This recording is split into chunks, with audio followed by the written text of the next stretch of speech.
Well, last night we had sex with Sakura, so that's it's gonna be interesting waking up in the morning, I suppose. Why is there a woman in my bed? I opened my eyes. While staring up at the ceiling, I raised my arm and let it fall to the futon. I also had a dream about the Eye of Sauron. It's a bit heavy. I keep my eyes on the ceiling in a daze, not bothering to get up. My body feels dull. I'm not awake yet, and I feel like I need more rest. Even though it's morning already, I really don't feel like getting up. Yeah, I can kind of see how you feel there, Shiro. I don't think I would either. Huh? Why am I so tired? I try to recall what happened. It's pretty obvious, then. Oh my god. Right, that happened. At the very least, my sleepiness is blown away in an instant. I look beside me. No one is beside me. All I see is my lazy arm. Oh, come on. Oh, so Sakura's already awake. Then she should be in the kitchen. No, she knows her place at least. Knowing her, I bet she's preparing breakfast and letting me sleep in. Man, she always pushes herself if I don't stop her. Why the... I know somebody told me that some of these lines were added in either for like Rialta and Nua or something, or they just weren't voice acted for whatever reason. I don't know. It's just kind of weird whenever I see a character say something and it's just not voiced, because like at least 97% of this game is voiced, aside from the sex scenes and I guess certain instances like this one for whatever reason. I raise myself up and then immediately regret it. Immediately, dizziness assails me. Whoa, my body sure feels heavy. Maybe I'm tired. A lot certainly did happen yesterday, but, I don't think what happened last night would make me this tired. Yeah, that's true. It's kind of weird that you're so tired. You'd think that after something like that, you'd be more invigorated. I haven't been training for nothing. It must be because I didn't get that much sleep. I couldn't sleep really well. Well, my blood should get flowing once I start moving around. First of all, Sakura's in a worse state, and she's pushing herself even harder, so I can't be resting just because I feel a bit tired. Yep, Sakura has been fainting, collapsing. She's definitely got it worse. Mustering my resolve, I get out from the futon. And I get dizzy again. It's not because of fatigue. It's because, my appearance is very unique, causing me to remember what happened last night. That's an interesting way to put it. My appearance is very unique, if you know what I mean. I have to put some clothes on. I drag the futon with me. All right, I forgot. He's completely naked, too. I drag the futon with me as I make my way to the wardrobe. Crap. If this is causing me to blush, how the hell can I greet Sakura? Hey, what's going on, Sakura? Good morning. Nothing to see here. Phew. Alright, I'm going. I take another deep breath to prepare myself. It's alright. I've simulated it many times in my head. It's nothing difficult. I've greeted her numerous times before, so it's weird to be nervous. Alright, I'm going. I put gasoline into my empty tank. God damn it, what is it with him and his car metaphors? The mana is the fuel and the magus is the engine. I turn the key, kick the gas pedal, and enter the living room where Sakura is. Accelerate! 90 miles an hour. Oh, then Sakura, who I thought would still be in the kitchen, is in the living room putting breakfast on the table. Good morning, senpai. Yeah, good morning, Sakura. So about what we did last night. Well... I try to say something, but my head is blank. This is bad. It's bad to have silence so early in the morning. No, more than that. As a man, I can't trouble a girl. Good morning, Sakura. The food sure looks good. I talk stupidly. Wait, this greeting isn't any different from the earlier one, you idiot. Oh, yes. Good morning, senpai. I think Sakura's response is the same as well. She looks at me in surprise, evidently thinking the same thing. To her, I must look the same way. Thinking about it makes me relax. We were both nervous, but we were looking forward to seeing each other. Phew. This is the third time, but good morning, Sakura. I give a natural smile and greet her again. the instant she sees me relax. Yes, good morning, Senpai. So, about last night. And so our awkward breakfast starts. Itadakimasu. I said that last night too. Yes, itadakimasu. Even though we can do all the usual formalities, I'm still nervous. I eat restlessly. Sakura must have gotten over it, as she's eating in a good mood. Are girls stronger in this regard? Is something wrong? Oh, do you want more miso soup? No, I'm still in my first bowl, but it's good. Yeah, it's really good. Yes, I'm confident in today's food, so I'm glad you like it. Her smile makes me choke. It's embarrassing to be blushing when Sakura's already composed, so I start eating to hide it. Phew.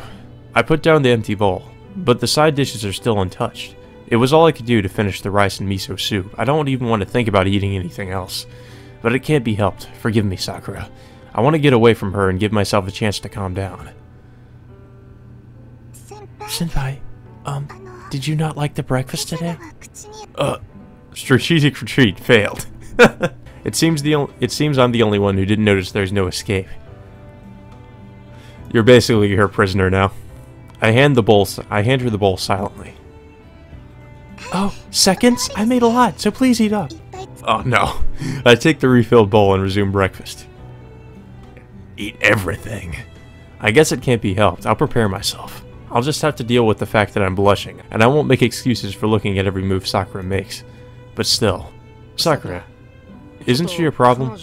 Oh right, I completely forgot about Ryder. What do you mean by that, Senpai? Speaking of Ryder, what was she doing while we were having sex? Was she like just somewhere in a dark corner watching us? I can't help but think that she had to have seen that, right? Like, that must be pretty awkward. She looks at me in wonder. In other words... It seems the President of Ryder sitting silently next to her doesn't bother Sakura at all. Well, my problem... I take a look at Ryder. She must have realized she's out of place. You do not need to worry about me. Please go ahead and eat. Her elegance is a match for Sakura's. Huh? Were you feeling uneasy because of her, Senpai? It seems so. We fought several times after all. I wouldn't say that. I think we've only fought like... once or twice, maybe? I'm sure having your bitter enemy at the table with you is uncomfortable. That's not true. Senpai doesn't hold a grudge against you. This is troubling. I don't have a grudge against her, but she has a rank A+ in terms of people I can't get along with. I see what she did there. What shall I do? It seems he's not eating much because of me. I can leave if I'm annoying him. I'm saying that's not true. You don't mind even if Ryder's here, right, Senpai? Well, I'm troubled. I'm troubled, so... Oh no, fuck. Christ. We might as well, like... Okay. I really like her. I really find her hard to deal with. More importantly, do you want something to eat, Ryder?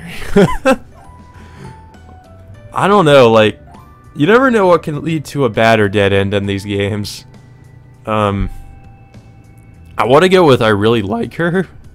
Even though it's not exactly the truth. Or... I don't think we should say the second one. I really find her hard to deal with. Ask her if she wants something to eat. That would be like dodging the question, wouldn't it? Just be like, hey, you want to eat something? I'm not really sure. I guess we should go with the first one. Like, that would seem to be the most obvious choice. Just, even if it's sort of a lie, just tell her, you know, I really like Ryder. Alright, I'll be honest. But I want to tell you beforehand that I'm not good at flattery or pretty words, so I'd be grateful if you took that into consideration. I stare at Ryder. I can't imagine what she's thinking, but it seems she knows I'm serious. I'll tell you clearly, I don't have a grudge against you. I don't have a problem with you I don't have a problem with eating with you. Even though I find you hard to deal with, I do like you, Ryder. That seems like the correct response. I tell her straight, fighting down my nervousness. Impossible. Are you not afraid of me? Well, you are scary, but you're on our side now, right? You saved me once, and you fought to protect Sakura at school. There's no way I can hate you, but like I said, it's a bit tough to deal with you. I do not understand, but you do not seem to be lying. Let me ask again. You are not scared of me? I said I am scared of you. I'm fully aware of how scary a servant you are. But you're good on the inside, and you're really similar to Sakura, so I can trust you, and I want you to keep protecting Sakura, even if you do make me a little uncomfortable. I feel like I'm confessing my love to her. It does kind of feel that way. She might ask me again if I keep looking at her, so I'll turn away and evade the... Wait. Crap, what am I saying in front of Sakura? Sakura, you're mistaken. This is about if I like her or not. It has nothing to do with... I don't care. Well, now I know that you're a cheater who will fall for anyone with a pretty face. Jesus Christ. Well, I guess this is one side of herself that Sakura doesn't really show in the other routes, is that she can get jealous really easily. Wow. Is this the first time I've seen her this angry?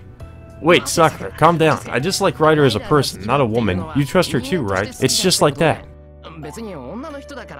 First of all, you say she's beautiful, but you're more beautiful to me. So compared to you, Sakura, Ryder's just...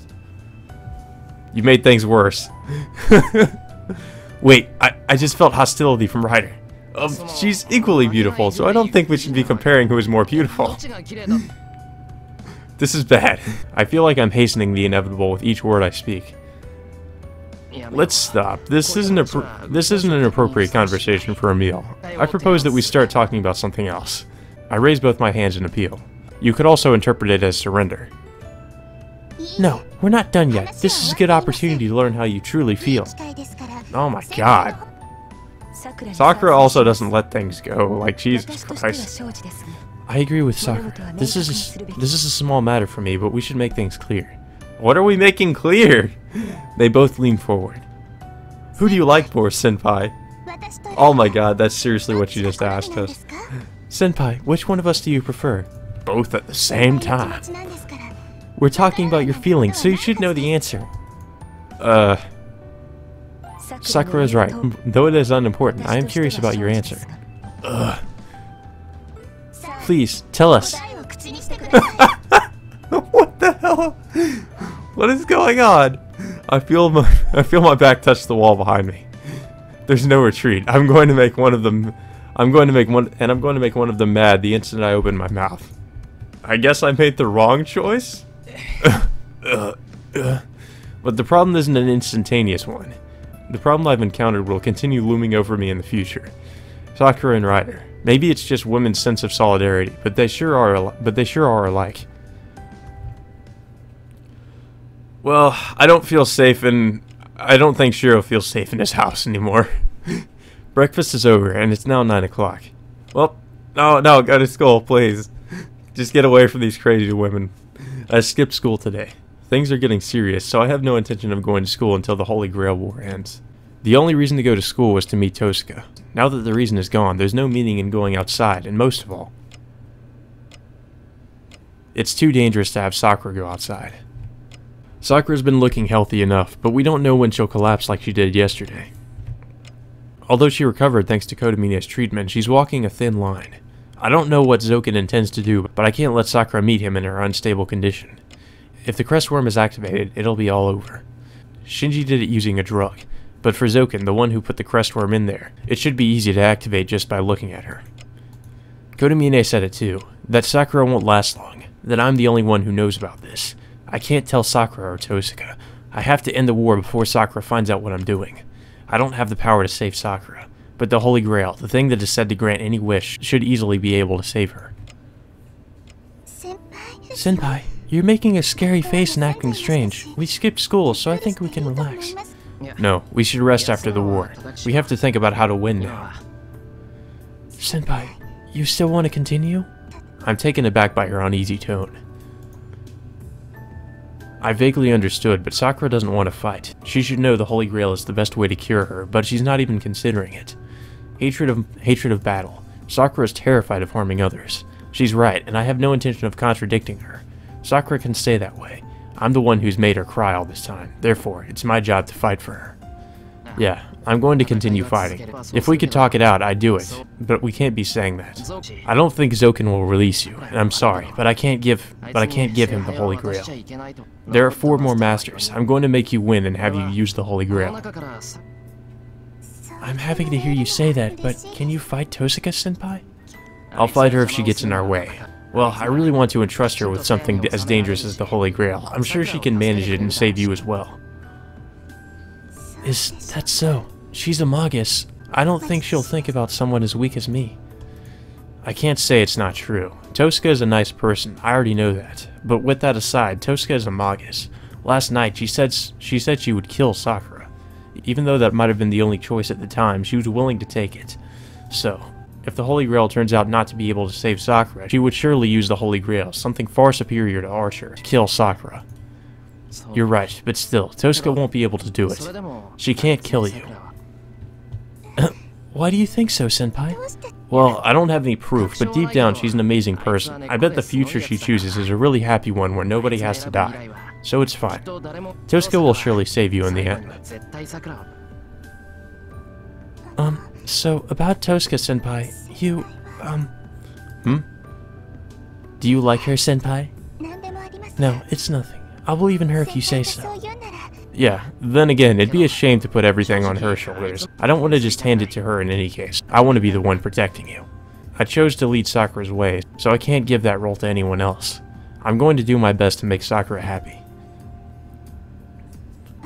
Senpai, I appreciate your concern, but I don't think you're in a state to fight.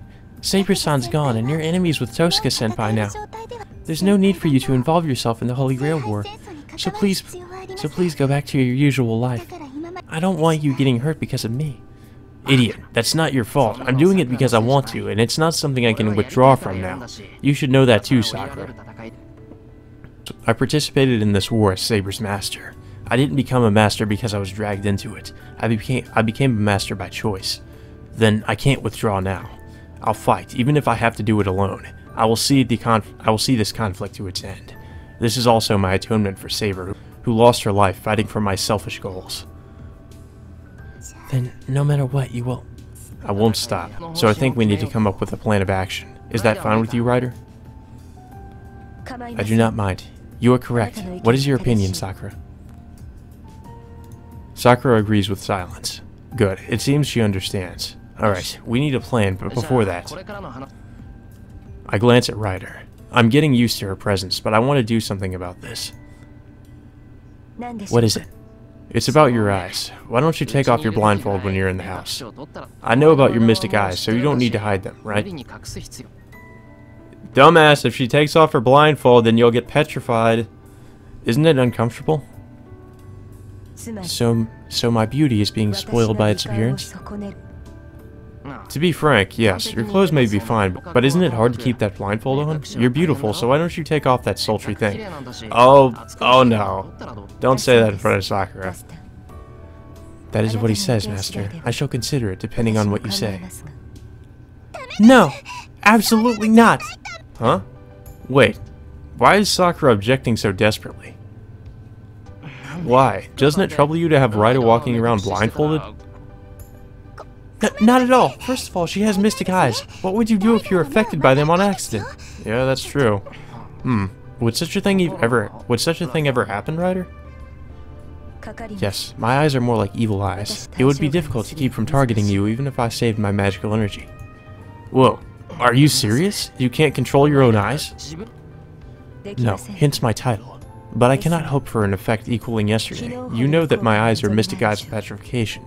This recognition weakens the effect that a surprise attack has, so you should petrify at a slower rate. I see, so my body won't suddenly go numb like yesterday.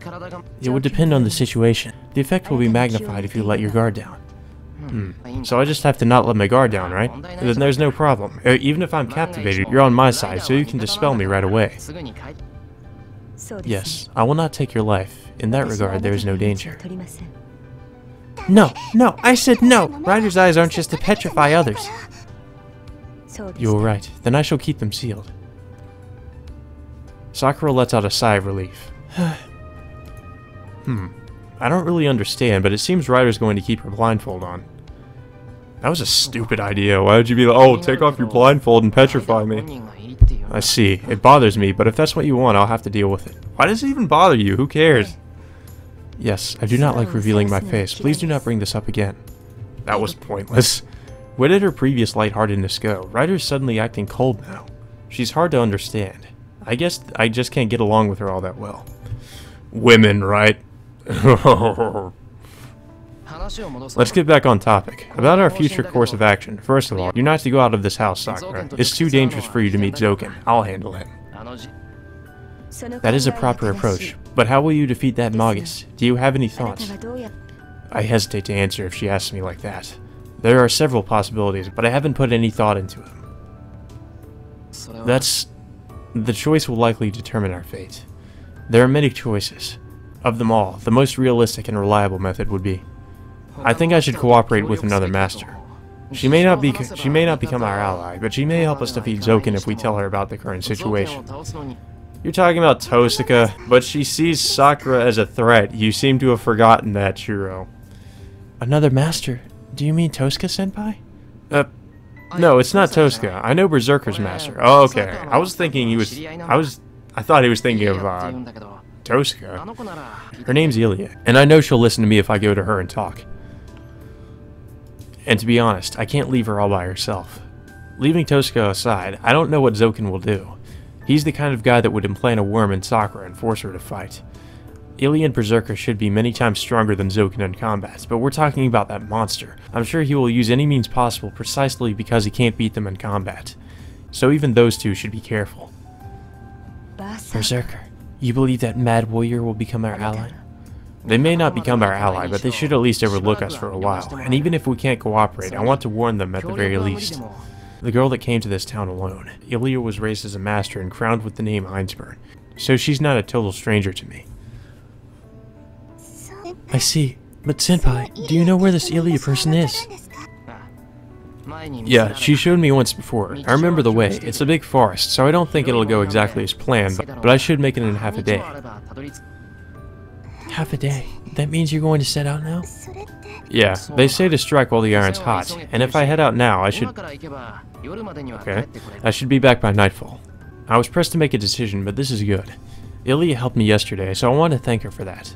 And it might prove fatal for her if I don't tell her about Mato Zoken and that mysterious shadow.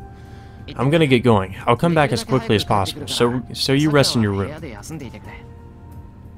Okay, senpai. Then please, at least take Ryder with you. She can protect you from anything that might happen. Oh, yeah, that's safer for me. But I can't agree to that. Sakura is also in danger. No, she's in greater danger because she can't oppose Zoken if she meets him. No, you protect Sakura, Ryder. If Zoken comes, try to avoid battle since that uses your magical energy. Instead, carry Sakura and run away. I'm sure they can't catch up to you. Ryder nods obediently, apparently thinking the same thing. See? Ryder's saying the same thing. You'll be staying home for today. But it's dangerous for you too. That forest right now is... Don't worry, I'll run away if I think it's dangerous. And Ilya isn't interested in anyone that's not a master. It's not dangerous for me since I'm not a master anymore. I pat her on the shoulder and leave the living room. Well, I'll go to the shed first and find something I can use as a weapon. Really? You're gonna try to fight off a servant or something? Oh, look, I've got this wooden kendo stick. Or what is the wooden bamboo swords they use? Whatever they call them, the shinai. Sakura sees me off as I go. A shinai, yep, I know it, he's using a shinai. A shinai bag with 2 wooden swords inside and another bag filled with light food are the only things I'm carrying. Yeah, good luck fighting off Berserker with a strengthened wooden stick. I didn't bring a map or a compass. It's the route Ilya showed me with her magic, so all I can rely on is my memory and my instinct.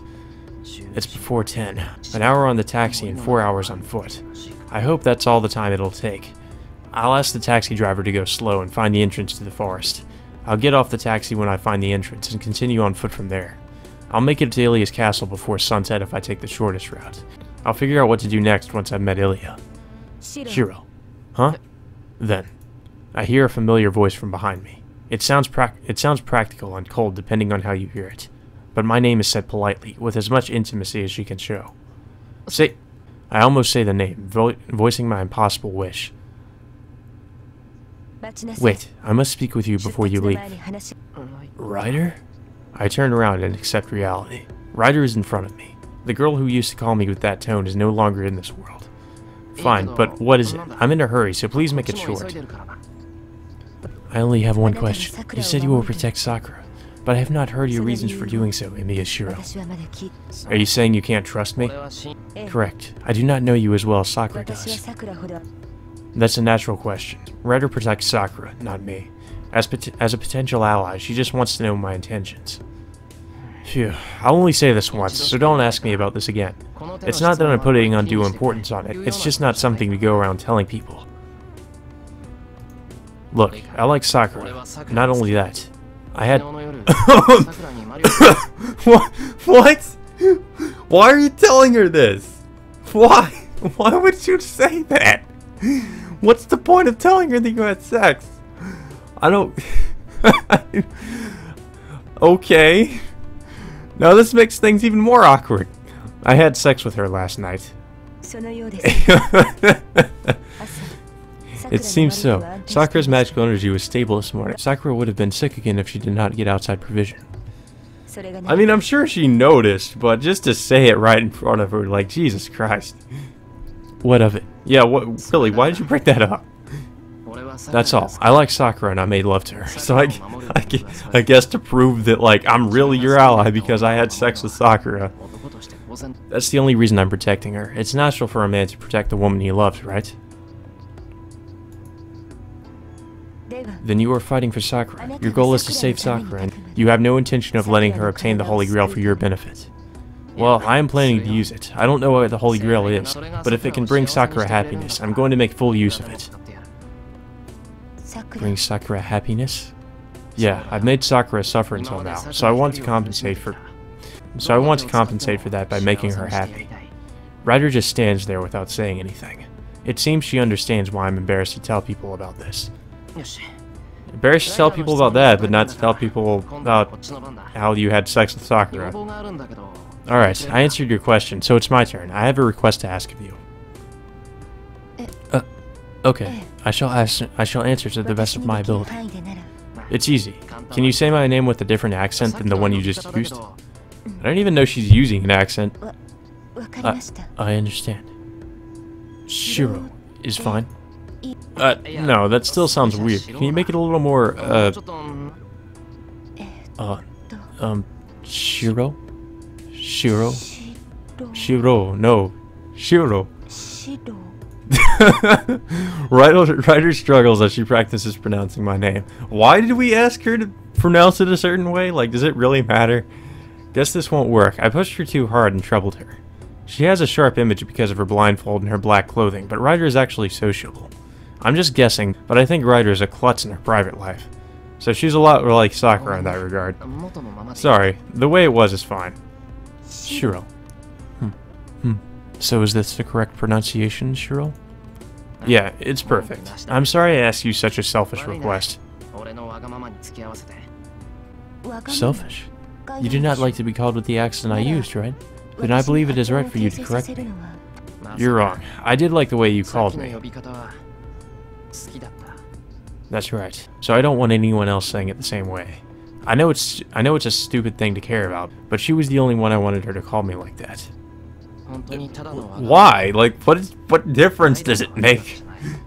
It was really just something selfish. It's not that you're at fault. I understand. I shall not inquire about it if you say so. Okay, then I'm going. I'm leaving Sakura to you, Ryder. I wave to Ryder and start running. I will go to the intersection and catch a cab. Then I'll go to the suburbs and look for the forest entrance that I only saw once. Another interlude. One of many. And she is left alone. There is no reason for the boy to fight. The one who is no longer a master walks into danger while she, the danger's cause, is resting. That fact depresses her even more. He has headed to the forest. Do you regret it, Sakura? The servant asks her master. The girl does not nod, but narrows her eyes and shakes her head once. I can't regret it, Ryder. There's no point now. You are correct. That was certainly a meaningless question. Yes, but it's not all painful. I know it's wrong to say this, but I'm happy. I'm happy that Senpai's doing something for me. But her face is filled with agony. The mouth that says she's happy is heavy, as if bound by a feeling of guilt. But that's wrong. Grandfather will show no mercy. As long as Senpai keeps fighting, there's a chance that he'll die. And most of all, it's troubling for her if he stays in the war any longer. It will bring a bad fate down upon them both. That's why she wants him to simply return to his normal life. That being the case, she wants him to live. But, at the same time, she clings to hope. For as long as he fights, she can be with him. No, it delights her that the person she loves is fighting and getting hurt for her sake. She doesn't want him to fight, but having him fight makes her happy. The two contradictory wishes compete for control within her. What a lie. It's not compelling at all. With a pained murmur, she acknowledges the darkness within her. Yes, she wants him to fight. She wants him to save her. She wants him to answer her to make up for all the times he did not. For that reason, he can get hurt, and she thinks about something she shouldn't. She clutches her chest, as if responding to her dark passions. The worm within her stirs against her nerves. It was only for an instant. She imagined him getting hurt for a mere instant, and the worm has begun to violate her once again. Wriggle, wriggle, wriggle, wriggle, wriggle, wriggle, wriggle. The squirming in her body makes her ears ring. It melts into her blood, causing a chill to run through her body. The feeling stimulates her, and she thinks her body is lewd and evil. The worm that melted into her blood becomes aphrodisiac, heating up her body. The waves threaten to wash her consciousness away. She always thinks with her heated head that her limbs are too dirty to be called human limbs. Sexual desire easily fills her body, and she clings to the ground in a vulgar manner. Her panting does not stop, and her hips wriggle like mucus. It is no different from the thing entangling her nerves. The worm violates her nerves the more she tries to deny it. Her consciousness is melted away, and she feels like she's a worm herself. And in the end, an ominous feeling dominates her whole body.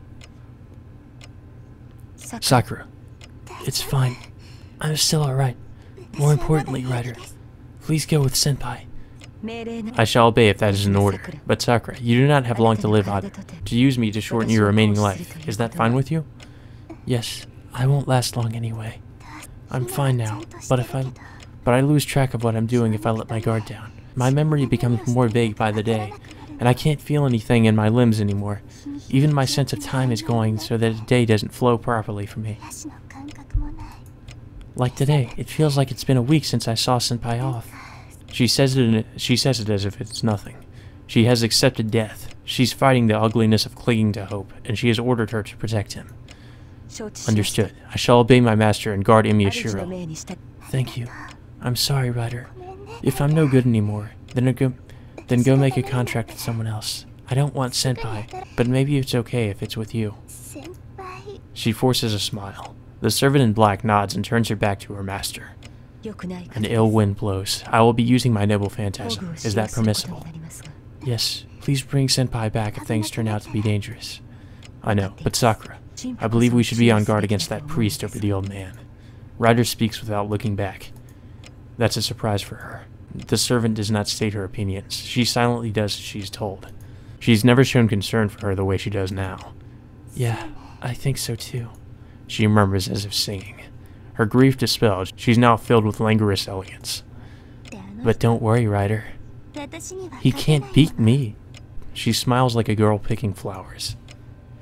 Well, that was weird. Her personality just completely changed. A few minutes walk from the national highway. I also think it's really interesting. I know that the other routes in this game in Tsukihime, the way it works is that it's a multiverse thing. They all take place in like separate universes, but like parallel to each other, I guess. But it's just kind of interesting because in every other route, like the worm thing with Sakura it's not brought up. Like, so does that mean she could also be slowly dying because of the worms in the other routes too, or is that not? Is it just in this one? I mean, I would guess it's the latter, but I'm not really sure because the whole grudge with the Archer's grudge with Shiro is a thing in the other routes too, it seems, but it's not it's not something that's the main point. It seems like that was probably a thing in the Fate route, but it wasn't the main focus. It wasn't the Unlimited Blade Works route, and it's also brought up in this route too, but again, it's not the main focus, mainly because in this route, there's more pressing issues that he has to deal with, but in the Fate route, it's not, it doesn't really make as much sense that he's not, that Archer doesn't go after Shiro, I guess just because, video game logic, and we have to introduce all the elements of the Fate universe to the player since he's playing it for the first time, so Archer isn't going to, Archer is going to be an exposition dump rather than just somebody who's trying to go after Shiro, I guess. But, yeah, it's just kind of weird to me how, like, it's, the whole thing with Sakura and the worms is a thing in this route, but in the other routes it's not brought up, so it just leads me to question, like, is Sakura slowly dying in the other routes as well, or do the worms not even exist in the other routes? Actually, no, we know they exist in Unlimited Blade Works, so it's a thing in that route, but it's not brought to the forefront, so I have no idea. It's just something that I really tend to question. Even though I've never seen it in person, the forest's entrance looks familiar. It's white like morning mist, even during the day. The dim sunlight and fog steal the sense of time from this place. Whoa, am I really going to be fine? I can't believe how reckless I'm being. I didn't get lost back then because I was watching it through Ilya, but this isn't something I can manage by memory alone. No, I can whine later. I'm desperate, so I have to go tackle this. I put spirit in myself as I put the bag over my shoulder. It's past noon. It takes about 4 hours to reach Ilya's castle from here, according to what I saw. All I can rely on now are my physical strength, memory, and recollection skills. Well, hopefully you have amazing memory, Shiro. I walk through the forest. The smell of sap is a bit suffocating. The unpaved path is tiring to walk on. It's been 2 hours, and I think I'm following the route Ilya showed me. But it's worrying that there's no sign to confirm that I'm on track. I can keep walking all day because of my training, but mental fatigue is chipping away at my energy. If memory serves, I still have 2 hours to go. I can easily imagine what'll happen if I don't end up at the castle in that time. My physical limit is far, but I'll make trivial mistakes with a disturbed mind. Rehydration and monitoring your condition are your highest priorities during mountain climbing, and you have to worry about which foot you step with and depth of the bare rock you're scaling. Even though the forest isn't as dangerous as a mountain, this place has a different kind of danger. Losing your sense of direction, not knowing where you are. There's the danger of getting lost, and who knows what beasts you might encounter. The beasts living in this vast forest are likely to have their territories. When people stray into those territories, they're usually attacked. Walking aimlessly is like asking to be attacked, and even a strayed animal trail needs to be avoided from time to time. Fortunately, snakes don't seem to exist in this forest. All I see are traces of wild dogs, and that's rare too. I bet there aren't many living things here because of the magic of Ainsburn though in this forest. But there are a few wild dogs, and there may be far worse things. Indescribable things. Oh, that way is bad. I'll have to watch out on my way home.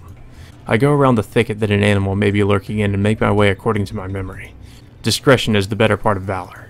It's the rule of thumb to simply avoid dangerous places rather than waiting until the danger confronts you and then running away. But still, this forest seems different from the one Ilya showed me. The air around me feels different. An ominous chill runs down my back with every step. Don't go any further. Get out of this forest now. Nobody will return alive from this forest today. I feel like the swaying trees are warning me. Come to think of it, this smell is... I thought it was sap, but that's not quite right. The sweet smell is nothing like the forest. This is... Probably. Hold on. I take out a wooden sword from my bag. I stop, concentrate, and strengthen it within a few minutes. Something's coming. I hear footsteps from the other side of the thicket. I hear sounds among the swaying branches. It's coming. It comes out and heads straight for me. I raise my wooden sword.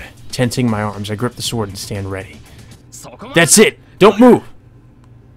Alright, don't move. We both freeze. Of course. Well, how should I handle the situation? Hey, can you lower that? This isn't a haunted house, you know. Tosca lowers her guard first. Oh, sorry. I follow her example. What a strange place to run into you.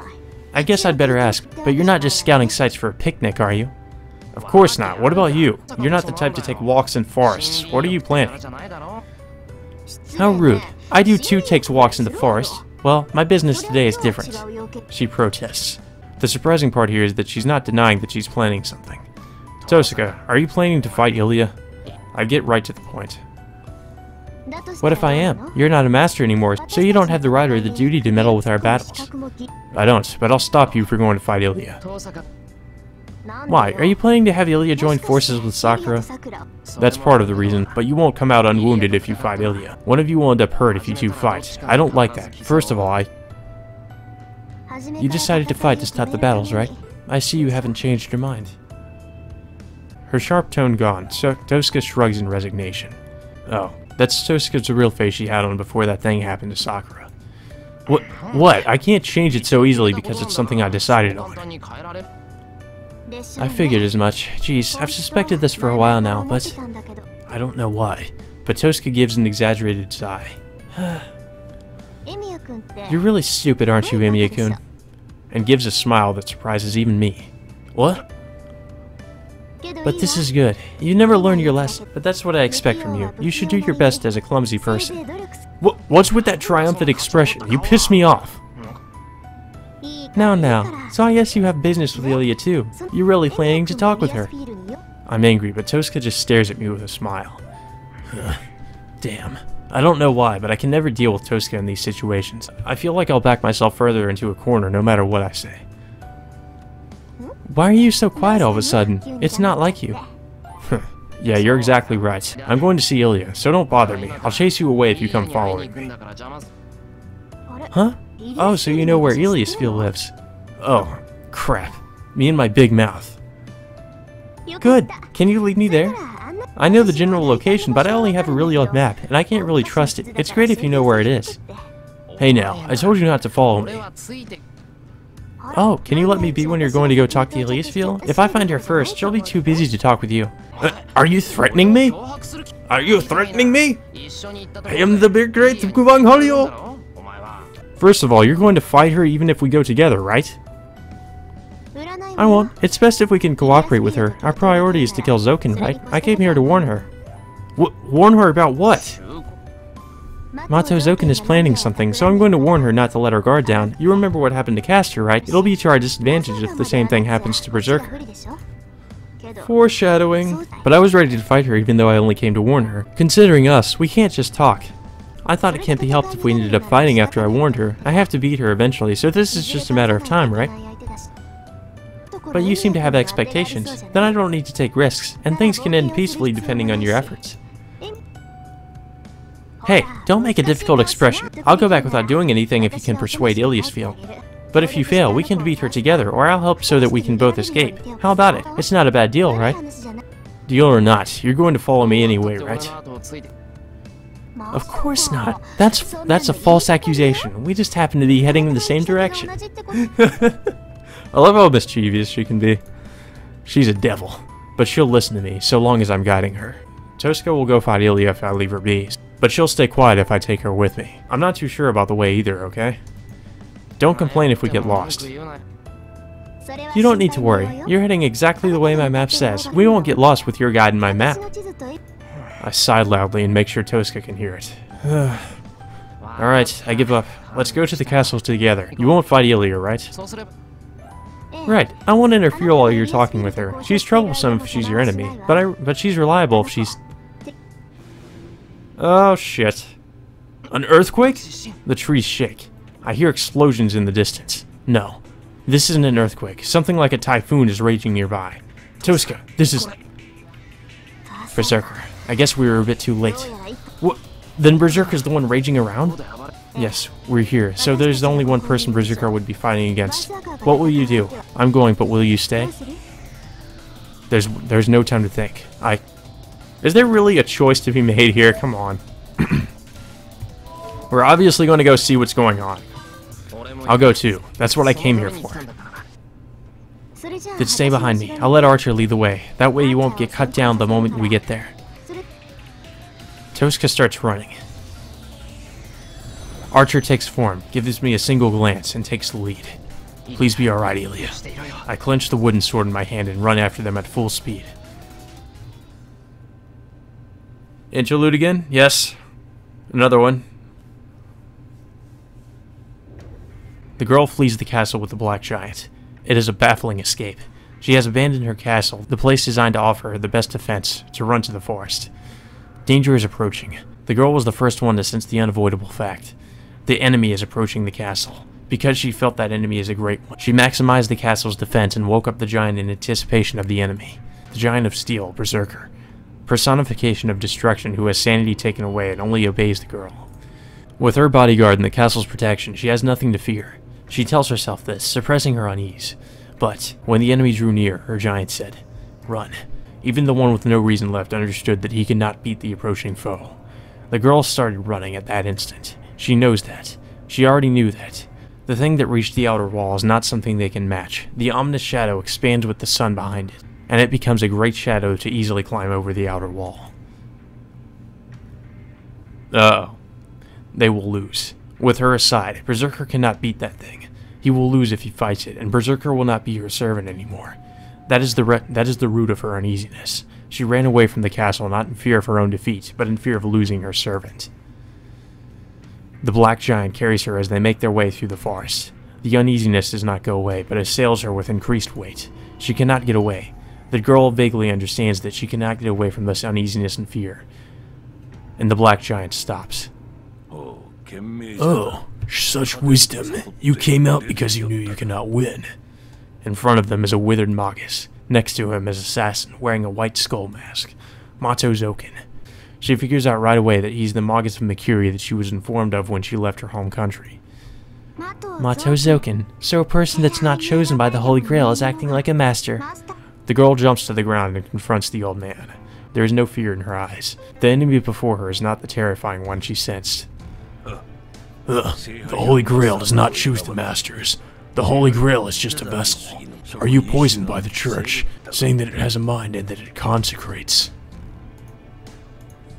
The girl coldly glares at him as he laughs. The Holy Grail does not choose, just like the old man says. Masters are chosen by the Holy Grail. Servants are given form with the Holy Grail's power, and they stay in this world with the help of the masters. The rules are intentionally distorted and spread around. The girl knows that the purpose of the Holy Grail War is actually the other way around.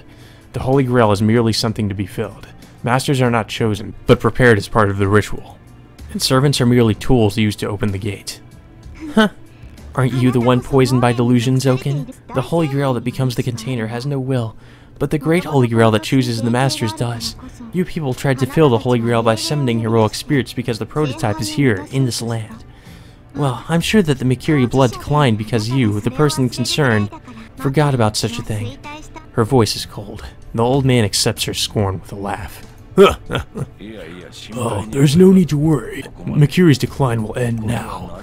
The matter is about to be completed. The plan was to take part in the next ritual, but I was blessed with good game pieces. My earnest desire is about to come true. I see. Then do as you wish. I'm not interested in you. I don't like having vessels besides myself. But you're going to fail anyway. I won't bother you, so why don't you go back to the pit where you belong? You do not need to tell me. The sunlight is tough on this old body of mine, so I'll return to my nest once my business is done. But I get rather uneasy when things run too smoothly like this. I shall take your body just in case. My dearest wish is virtually complete if I can seize you here. Hostility lights up in the old man. The white skull gets up, but stops in contrast to the old man's wish. It's obvious why. The white masked assassin is overawed by the giant who's protecting the girl. He has no chance to defeat such a foe. He will be cut in half with one blow if he steps in. The assassin does not move because he is sure of that fact. Huh. Your servant's a coward, just like his master. He doesn't have to fight if he's scared of dying. Do you two value your lives so much? There's no reply. Assassin does not speak, but his master laughs in his place. Of course I value my life. My wish is immortality. His wish is for his name to remain forever. We struggle on together for our same goal. Are you mad? You desire the Holy Grail to grant you immortality? Hatred shows in the girl's eyes. His grin widens still further. It's as if he was waiting for that scornful reaction. Of course. Look at this body. It rots by the second, reeking of decay, melts my flesh and bones, and my brain deteriorates and loses its knowledge. This pain, do you understand the pain of rotting alive? That's your own fault. A human body cannot endure 100 years of life. Compensation is needed if you want to surpass that. If it's painful, you can be at ease if you die. The old body trembles. The magus shakes, as if racked by coughing, and... I thought so, Einsberg. You people have had the same thought processes for 1,000 years. You are just a puppet after all. You will never know what it means to be human. He laughs from the bottom of his heart. What did you say? Fool, listen closely, daughter of winter. For people, there's no regret greater than death. The pain of my rotten flesh becoming the nest for worms is like a pus in my brain compared to death. The sole escape from the pain is to keep myself alive. Saying you will be free from the pain if you die is proof that you are not alive. That is why you are a mere puppet. Your hurriedly constructed body should not last for another year. A short-lived artificial product cannot understand human passion. Right. I don't understand. You're an exception even within the humans. You can't accept your lifespan even though you've lived for that long. I can only think that you're crazy. Do you want not to die that bad? Of course not. I cannot die. I do not want to die. I have to stay in this world and live on. But I am at my limit. What I need now is a vessel that will last forever without decay. That is why. That's why you want to obtain the Holy Grail. You seek the Holy Grail because you're afraid of death. Is there anyone that does not fear death? Understand, it matters little what conclusions you come to in your life. You cannot overcome the collapse of your body or the end of the world. Let this be a lesson to you. If there is a way to prolong your life, and if it is within reach, humans are creatures that will obtain it, even at the cost of the world itself. Then you're saying you'll sacrifice everyone else so you can stay alive? Of course. I would gladly kill everyone in the world if that would grant my wish. I'm sure you will cut down all the trees in this forest if the trees are a medicine to prolong your life, even if they may only prolong your life for a day, killing a part of the world for another day of life. That desire shall drive you to go kill every tree in this world. You will not care if the world dies because of your actions. Isn't it natural? Throughout history, humanity has expanded, grown, prospered, and nourished in this way. There is no space for chain reaction now. If humans are going to eventually die off, nobody will care even if I do not act in concert. The old man speaks happily, after looking at him in surprise. I'm utterly amazed. You lost your way to that extent? The girl speaks in a voice not her own. What? Recall where our desire for a miracle came from. Why we are particular about having human form, and why we are trying to reach an inhuman place while keeping our human form. His laugh stops. The old magus squints as if peering into the distant sky. Well said for a puppet. So Justice's mimicry is already imprinted in you.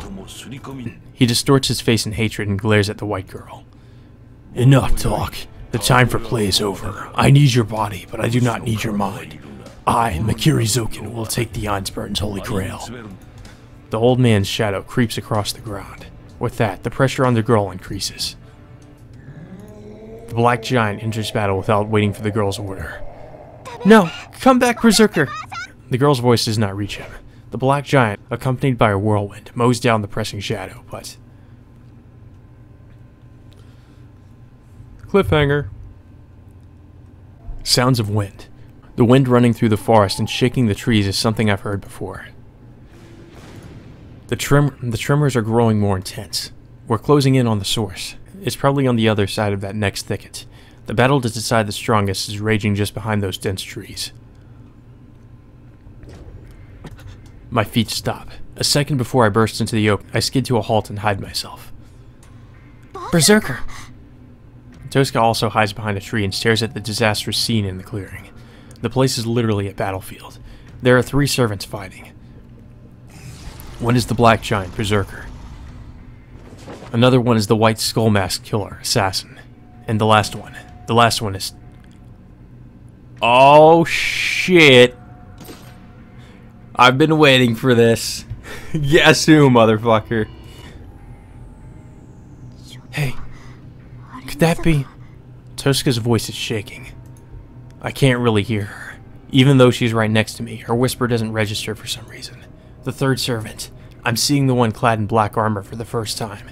But, no way. She reminds me of someone I know really well. The black giant howls. An attack powerful enough to destroy a mountain swings through empty space, smashing down into the ground. Even the flying rubble does not cause her to falter. The source of the raging wind must be that black swordsman, and the black figure makes her way through Berserker's sword and the flying claws and attacks at his defenseless body.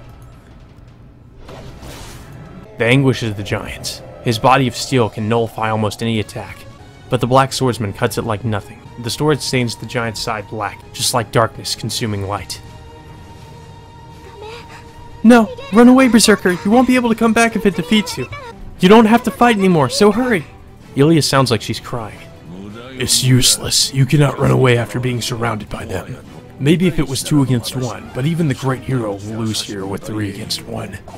Mato Zoken laughs. The two masters, Ilya and Zoken, confront each other while their servants stand in front of them as shields. In front of Zoken is Assassin, who must have been defeated by Berserker. In front of Ilya is Berserker, his entire body covered in black. The ground beneath his feet has turned into a black pond. It is not soil, but a bottomless swamp, sealing his movements. Not only that, but black veins are coming out of the swamp, restraining the giant's limbs. I know what that is. That has to be the Black Shadow. But for an instant, it looks like something I know.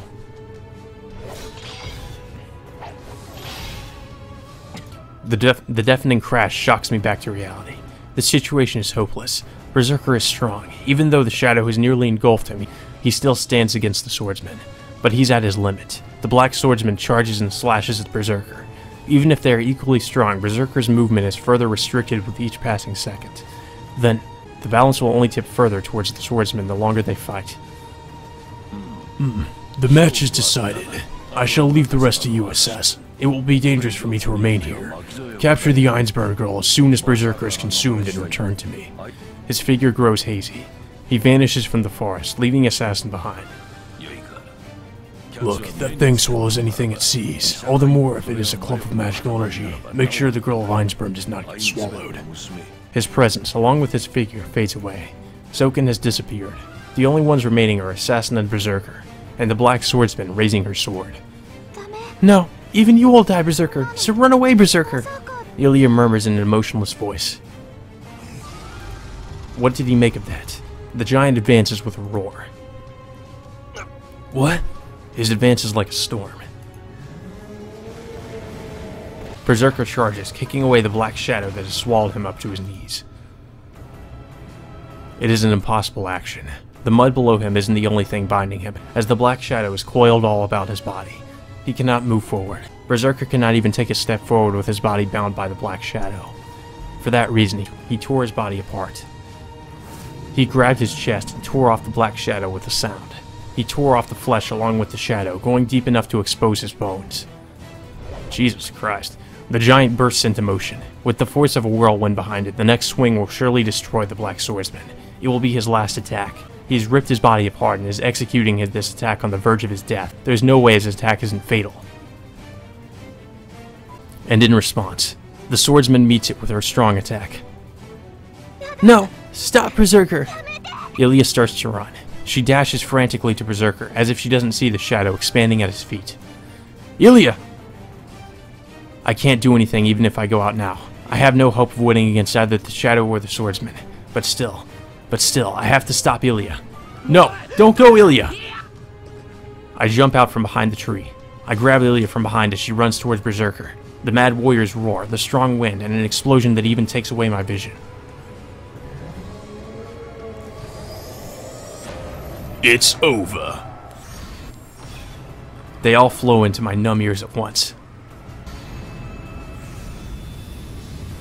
I hold Ilya in my arms as the wind knocks me to the ground. White light fills my vision and I can't even manage to stand up. No, standing up never crosses my mind. My body feels hot. Something deep within me resonates with the attack.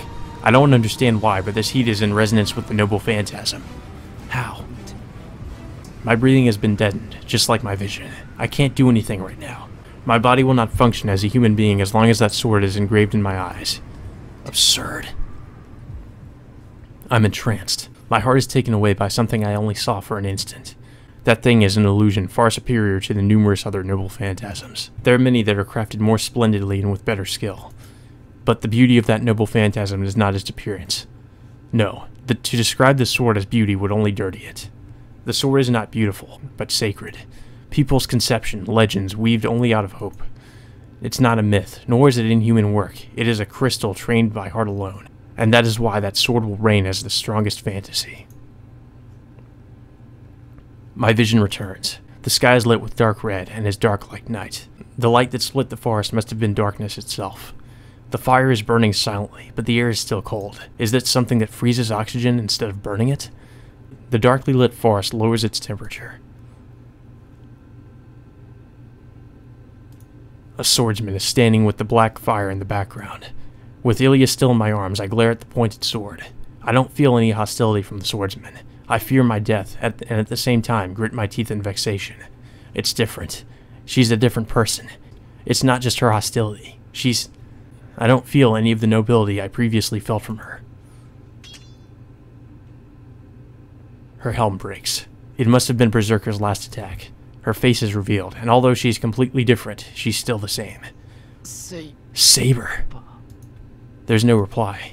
The now golden eyes do not reveal anything, but plainly look down at us. Shiro. Ilya's voice is trembling. A sword is pointed at her, and Berserker is sinking into the shadow behind Saber. The defeat of her servant and her impending death.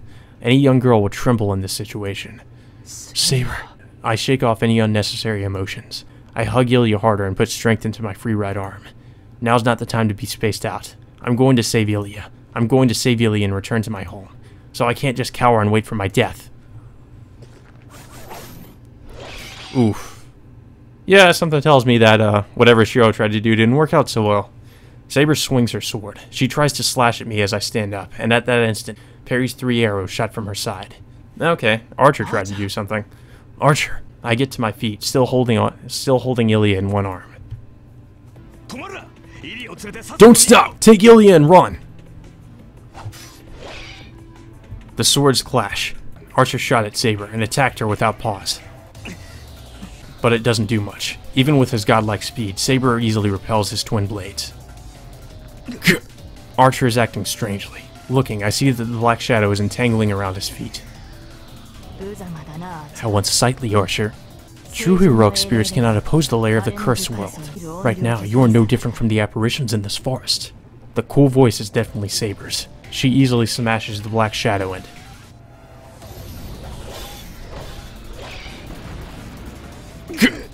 sends Archer flying into the forest behind him. What? She struck with enough force to throw him back, in spite of his defense and the shadow holding his feet. And once again, Saber confronts us silently. Her eyes. They tell me she has resolved to kill me if I do not hand Ilya over. Shiro. Ilya lets go of my arm. It seems she wants me to hand her over, and the last switch is tripped inside my head. Stay back. Toska's in the forest. She should be able to do something if you make it there. I push Ilya behind me and grip the wooden sword with both hands. Shiro, are you fucking stupid? I hold it at the ready, right in front of me. I'll drive all my power and magical energy as soon as Saber charges at me. That's all I can do now. I have nothing to say to her. I can't apologize, nor can I tell her to come back. I can't say something like that when she hasn't said anything herself. Saber is in front of me as an enemy. The only way to answer her is to fight with all my might.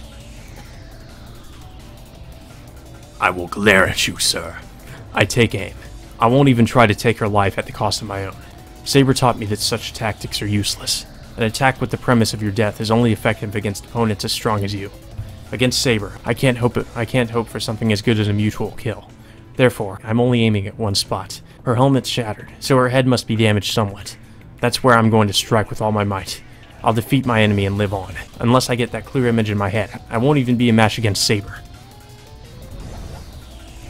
She's coming. Dodge it, dodge it, dodge it, dodge it. I don't care if I look miserable. I don't care if I have to crawl on the ground. Unless I dodge this attack, I can never protect Ilya. I'm dead. I've fought Saber before, so I know this will be fatal. The lightning-fast attack comes from the upper left. Slicing through my neck will be as easy as mowing rice. But my head is still attached. Saber's sword stopped just shy of my throat. What happened? She silently sheathes her sword and jumps away. Could that be her reason? The black pond expands on the ground. The shadow is about to crawl out of there. I'm sure of it. That's the thing I saw at the park the other night. An unknown thing that's just like a cluster of curse. My duty is complete. I shall leave the rest to you. I appreciate it. This is an easy job. I can make up for losing against the Maju. Saber walks over to the black mud, and she sinks into the mud just like Berserker did. I watch her until she completely disappears. I don't care why she's still in this world or why she's my enemy now. Now that we're enemies, all we can do is fight. That's the nature of this war. But still, I think for a second that she wouldn't have been stained black like that if I had been stronger. Emiya-kun! Tosuke's voice brings me back to myself. In front of me are the approaching black shadow, an assassin whose white mask is distorted with a smile. Let's run away, Ilya. I take Ilya's hand and start running. Ilya takes one sad glance at the mud that swallowed Berserker, then keeps back her tears as she starts running. We run through the forest. In front of me is Tosuke leading the way. Behind us is Assassin pursuing us through the trees. Behind you, Emiya-kun. She must be worried about us. Even though she could have escaped by now, she slows down and turns to look at us. I know that the enemy is right behind us, but I can't shake him off. Servant Assassin is after us. There's no way I can shake him off when I have Ilya with me. That is far enough. There's no need for you. What? I hear an ominous voice right by my ear. When I look to my side, I see a white death's head, smiling as he licks the dagger. The masked figure is knocked away. While running beside me, Assassin was thrown off guard by a kick to the side. So you cannot even kill a kid unless you attack him by surprise, you third-rate. Archer does not slacken his pace as he talks. I will take the rear. You take Ilya and run. Hurry, we'll die if that thing catches up to us. Archer is looking at Assassin and something else that is coming from behind him. Yep, Archer's dead. It's after us. That shadow is coming after us while staining the ground black. Archer, we can talk later. Run, kid. You took Ilya's hand, so protect her until the very end. Archer slows down a bit and goes behind us. At that instant, right before he leaves, he gives Ilya a look heavy with regret. I go through the forest with the sound of clashing swords at my back. As Assassin follows, he is obstructed by Archer's efforts. Unable to sustain the offensive, Assassin is once again forced to retreat. Their attacks are matched.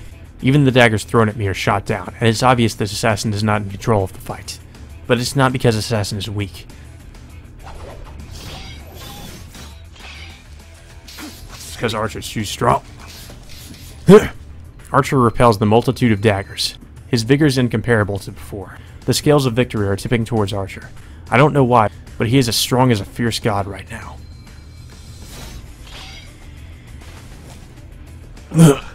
How can you still move?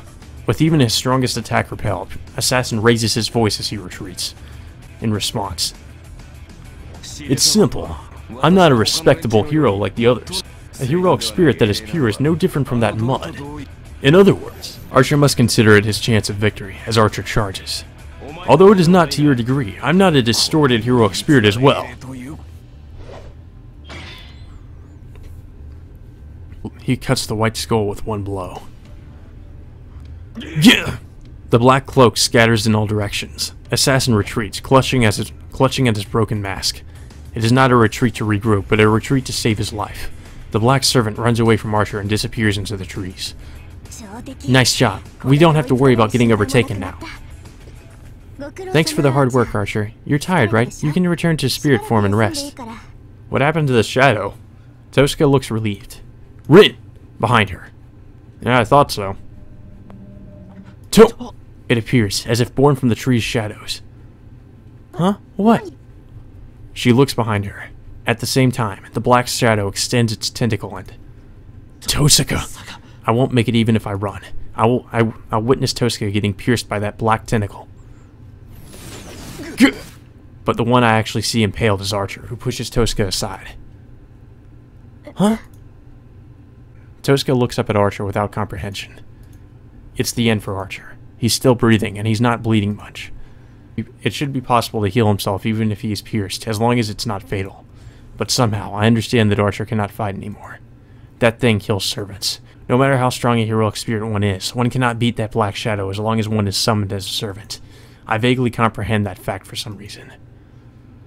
No way. What are you doing, Archer? Tosca must have felt the same thing. She calls to Archer with a trembling voice, stands up unsteadily and... "Don't come! Run away, you fool!" Archer's shout stops her cold. What in the fuck? The black shadow throbs. The forest is dying. All the magical energy here is being sucked by that shadow. For some stupid reason, it reminds me of a water balloon. It's like putting more water into an already full balloon. It's expanding beyond capacity, and I get the bad image of it explode. Crap. We'll get sucked up. If we stay here, we'll be engulfed for sure. Archer pulls out the tentacle that pierced him and starts to run to Tosca. Then oh, shit. Bring back Tosca or protect Ilya. Oh my god, this is a hard choice. Bring back Tosca, protect Ilya. Alright, we went out to all this trouble to go to see Ilya in the first place, so it seems like the obvious choice would be protect Ilya. I'll protect Ilya. I can't try to save two people. Tosca has Archer, but Ilya has no one. Then I have to take Berserker's place. Get down, Ilya! I tackle Ilya, forcing her to the ground, and in the instant I cover her body with my own. Oh god. My vision and perception is filled with black. Oh, it's hot. My body is almost blown away. The condensed and released wave of magical energy rages through the forest as a storm. It's not there. My vision is painted black. If it's this dark, even though I can clearly see, a black sun must have come falling down. My body's not there. It probably melted from the heat. My body's not there. The loss of my sense of touch is more disgusting than the pain. But that's a problem. I can't protect Ilya unless I have a body. The black shadow tries to take Ilya. I flail my right arm to drive it off. Embracing her with that same arm, I press her to the ground.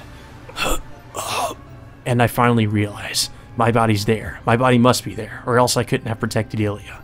Man, I panicked too much. All I lost was my left arm. That's the only part of me that vanished without trace. The rest of my body is still there, but I still have the sense of loss. I only lost one of the two, but it feels like I lost my whole body. Yep, we're I don't know what happened actually. We lost an arm. That's pretty bad. It's disappearing. The shadow fades away without a trace. Its energy spent. Ilya's safe. My ears must be numb as I can't hear what she's saying. What happened to Tosca? Archer is there. His red cloak is painted a deeper red, and he's so weakened that he might disappear in the next second. How strange. Why is she here? Have you gone mad? If you do such a thing, you will... I do not even need to think about it. Two will disappear if I do nothing, but one can be saved if we transplant it. This body is almost dead anyway. If I'm to disappear, it will not make a difference even if my arm is cut off. Archer and Ryder are talking. What the hell is going on?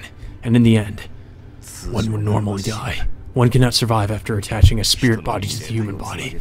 But the boy and I are an exception. Ren should treat him appropriately when she wakes up. He tenderly runs his fingers through Tosca's hair. My vision fades to black. The dark sun no longer shines on the forest. Then, the darkness must be falling on my consciousness. So this is it. Farewell, Tosca. Archer bids farewell in a voice that sounds just like mine. Hint, hint, nudge, nudge. Maybe because it is you. The shadow wavers. The red night is covered in blood, and Tosca Rin is sitting on the ground, dumbfounded. About 5 meters away from them, the silver-haired girl and Amy Ashiro, hand in hand. The shadow wavers. After shrinking like a dead tree, the shadow expands like a blowfish. No, its poisonous nature is like an uglier deep-sea fish. The expansion continues without limit, swelling outward and dyeing the forest black. At that instant, The Red Knight dies protecting Tosuke Rin, and Imiyashiro survives by pure luck. It is fortunate that the ground is uneven. The expanding shadow presses over Imiyashiro, who is in a hollow pit, but his left arm is above its rim, unable to share in that fortune. She wakes up. It's been half a day since she sent Ryder to guard Shiro. Mato Sakura, who shared vision with her servant to follow the situation without ever leaving the house, is brought back to reality with that scene.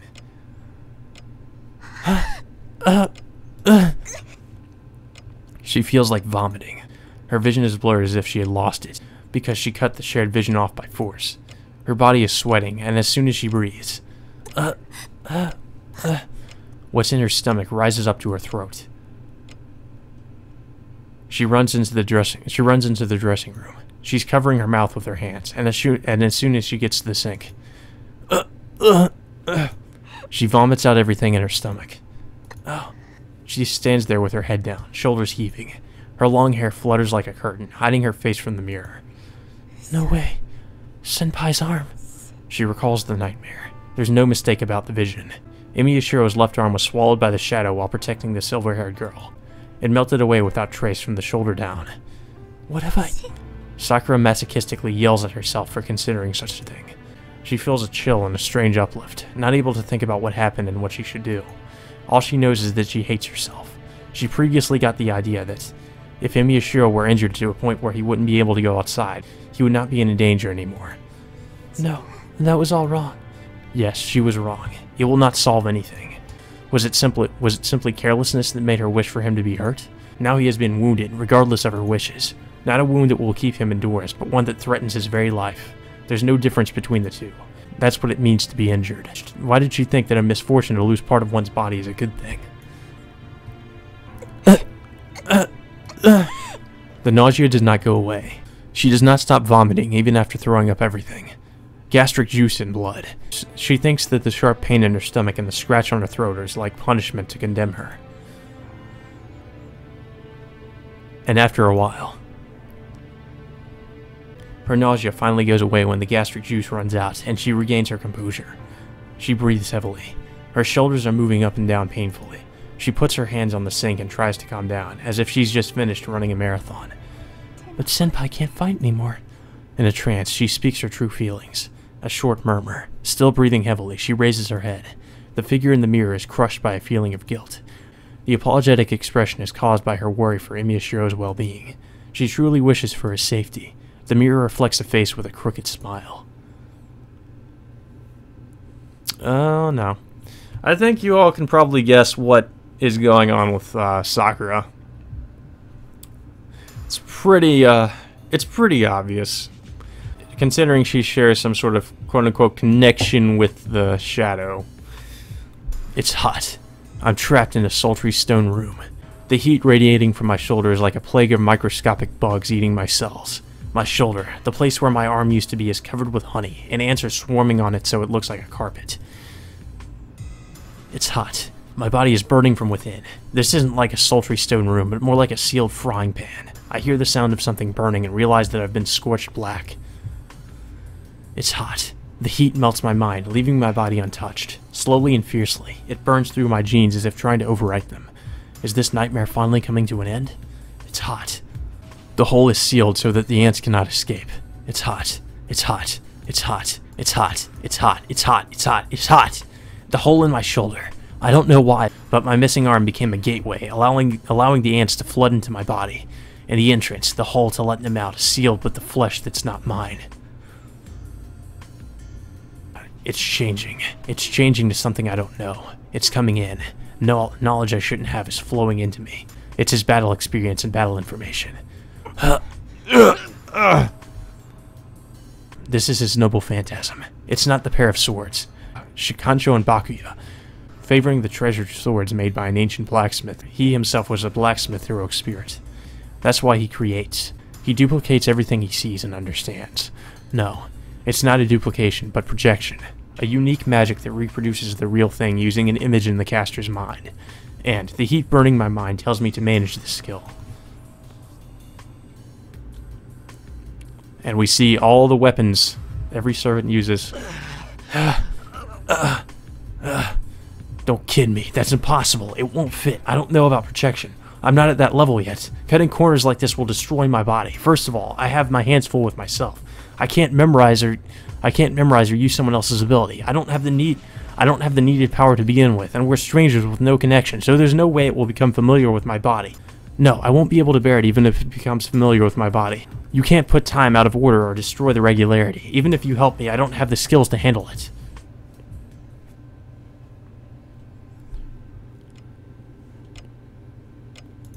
My consciousness slowly returns. I'm sleeping in an unfamiliar bed in an unknown room. Huh? I raise my body. I think I met Saber at the forest, ran away with Tosuke and Ilya. Our eyes meet. Ilya is beside the bed, staring at me with blank amazement. I see. So you're alright. I sigh with relief. I don't get the situation, but I'm glad Ilya is alright. Oh, good. You're awake, Shiro. Huh? Wait, Ilya. Ilya charges at me. Whoa! I'm glad. I'm so glad, Shiro. Hugging me, she buries her face in my chest and repeats herself over and over. Man, I don't get what's going on, but I can't do anything if she's crying like this. Does your wound hurt? I'll make him put on another one if you think it's slightly strange. Oh, it doesn't hurt anywhere. More importantly, can you explain to me what happened after the... As I speak. I feel like a long knife is thrust into me. Unable to bear the pain, I tear at my chest with my right hand. Shiro, calm down. Don't try to bear it, but try to repress your left arm. Left arm? I don't quite get it. I don't, but I want to escape this pain as quickly as possible. I relax my mind. Once I start meditating, I quickly understand which part of me is abnormal. I can control it more or less if I know the origin of the pain. I just need to create a barrier so that the foreign substance can't enter my body. I'm fine now, Ilya. Yeah, I can tell. I wondered what had happened, but they don't seem to reject each other, at the very least. It seems like Ilya knows what's causing the pain. Huh? I look at myself and notice that I'm wearing big hospital clothes. No, these are more like restraints. All I can move is my right arm. Everything else is firmly belted down, and I can't take them off myself. What are these? Why am I wearing something like this, Ilya? That's... Ilya looks away awkwardly. I shall explain the rest, Miyashiro. Of course. Then, a person I really don't want to see appears. She has recovered as well. All I need to do here is explain the situation, so leave if you have no business. You're right. I'm going to leave with Shiro. There isn't a problem even if I'm here if you're not going to do anything, right? I see. There certainly is no problem. But I would like to keep the explanation short. If you will not interrupt, go sit in the corner quietly. Alright, I guess I'll do so. Ilya passes Kotomine and walks to the wall. Well, I shall answer your question before I explain the situation. Do not be too surprised, Miyashiro. Kotomine reaches out. He unbuckles the belt and removes the coverings. Uh-oh. What? The arm there is not Miyashiro's arm. I can tell even through the wrapped cloth. My left arm is not part of my body. It is a foreign substance that should not be there, attached by opposing the natural providence. Kotomine! This is... It is Archer's left arm. In accordance with Archer's wish, I have transplanted it from his corpse. Archer's wish? Wait, did you say his corpse?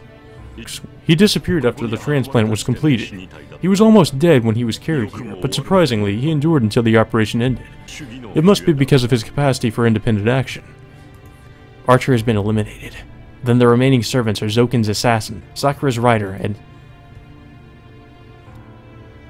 No, I don't think I can call her a servant anymore. Hold on. Archer disappeared, right? Then isn't it weird that his arm's still here? His left arm would have disappeared too if he disappeared before the transplant was complete, but that has been cut and planted into your body while Archer was still in this world. It is a part of a heroic spirit that has been connected to your magic circuit, and it stays in this world using your magical energy. It has become a part of your body after the transplant was completed. The left arm will remain even if Archer disappears after that. The left arm is already yours now. Then, this is really his arm?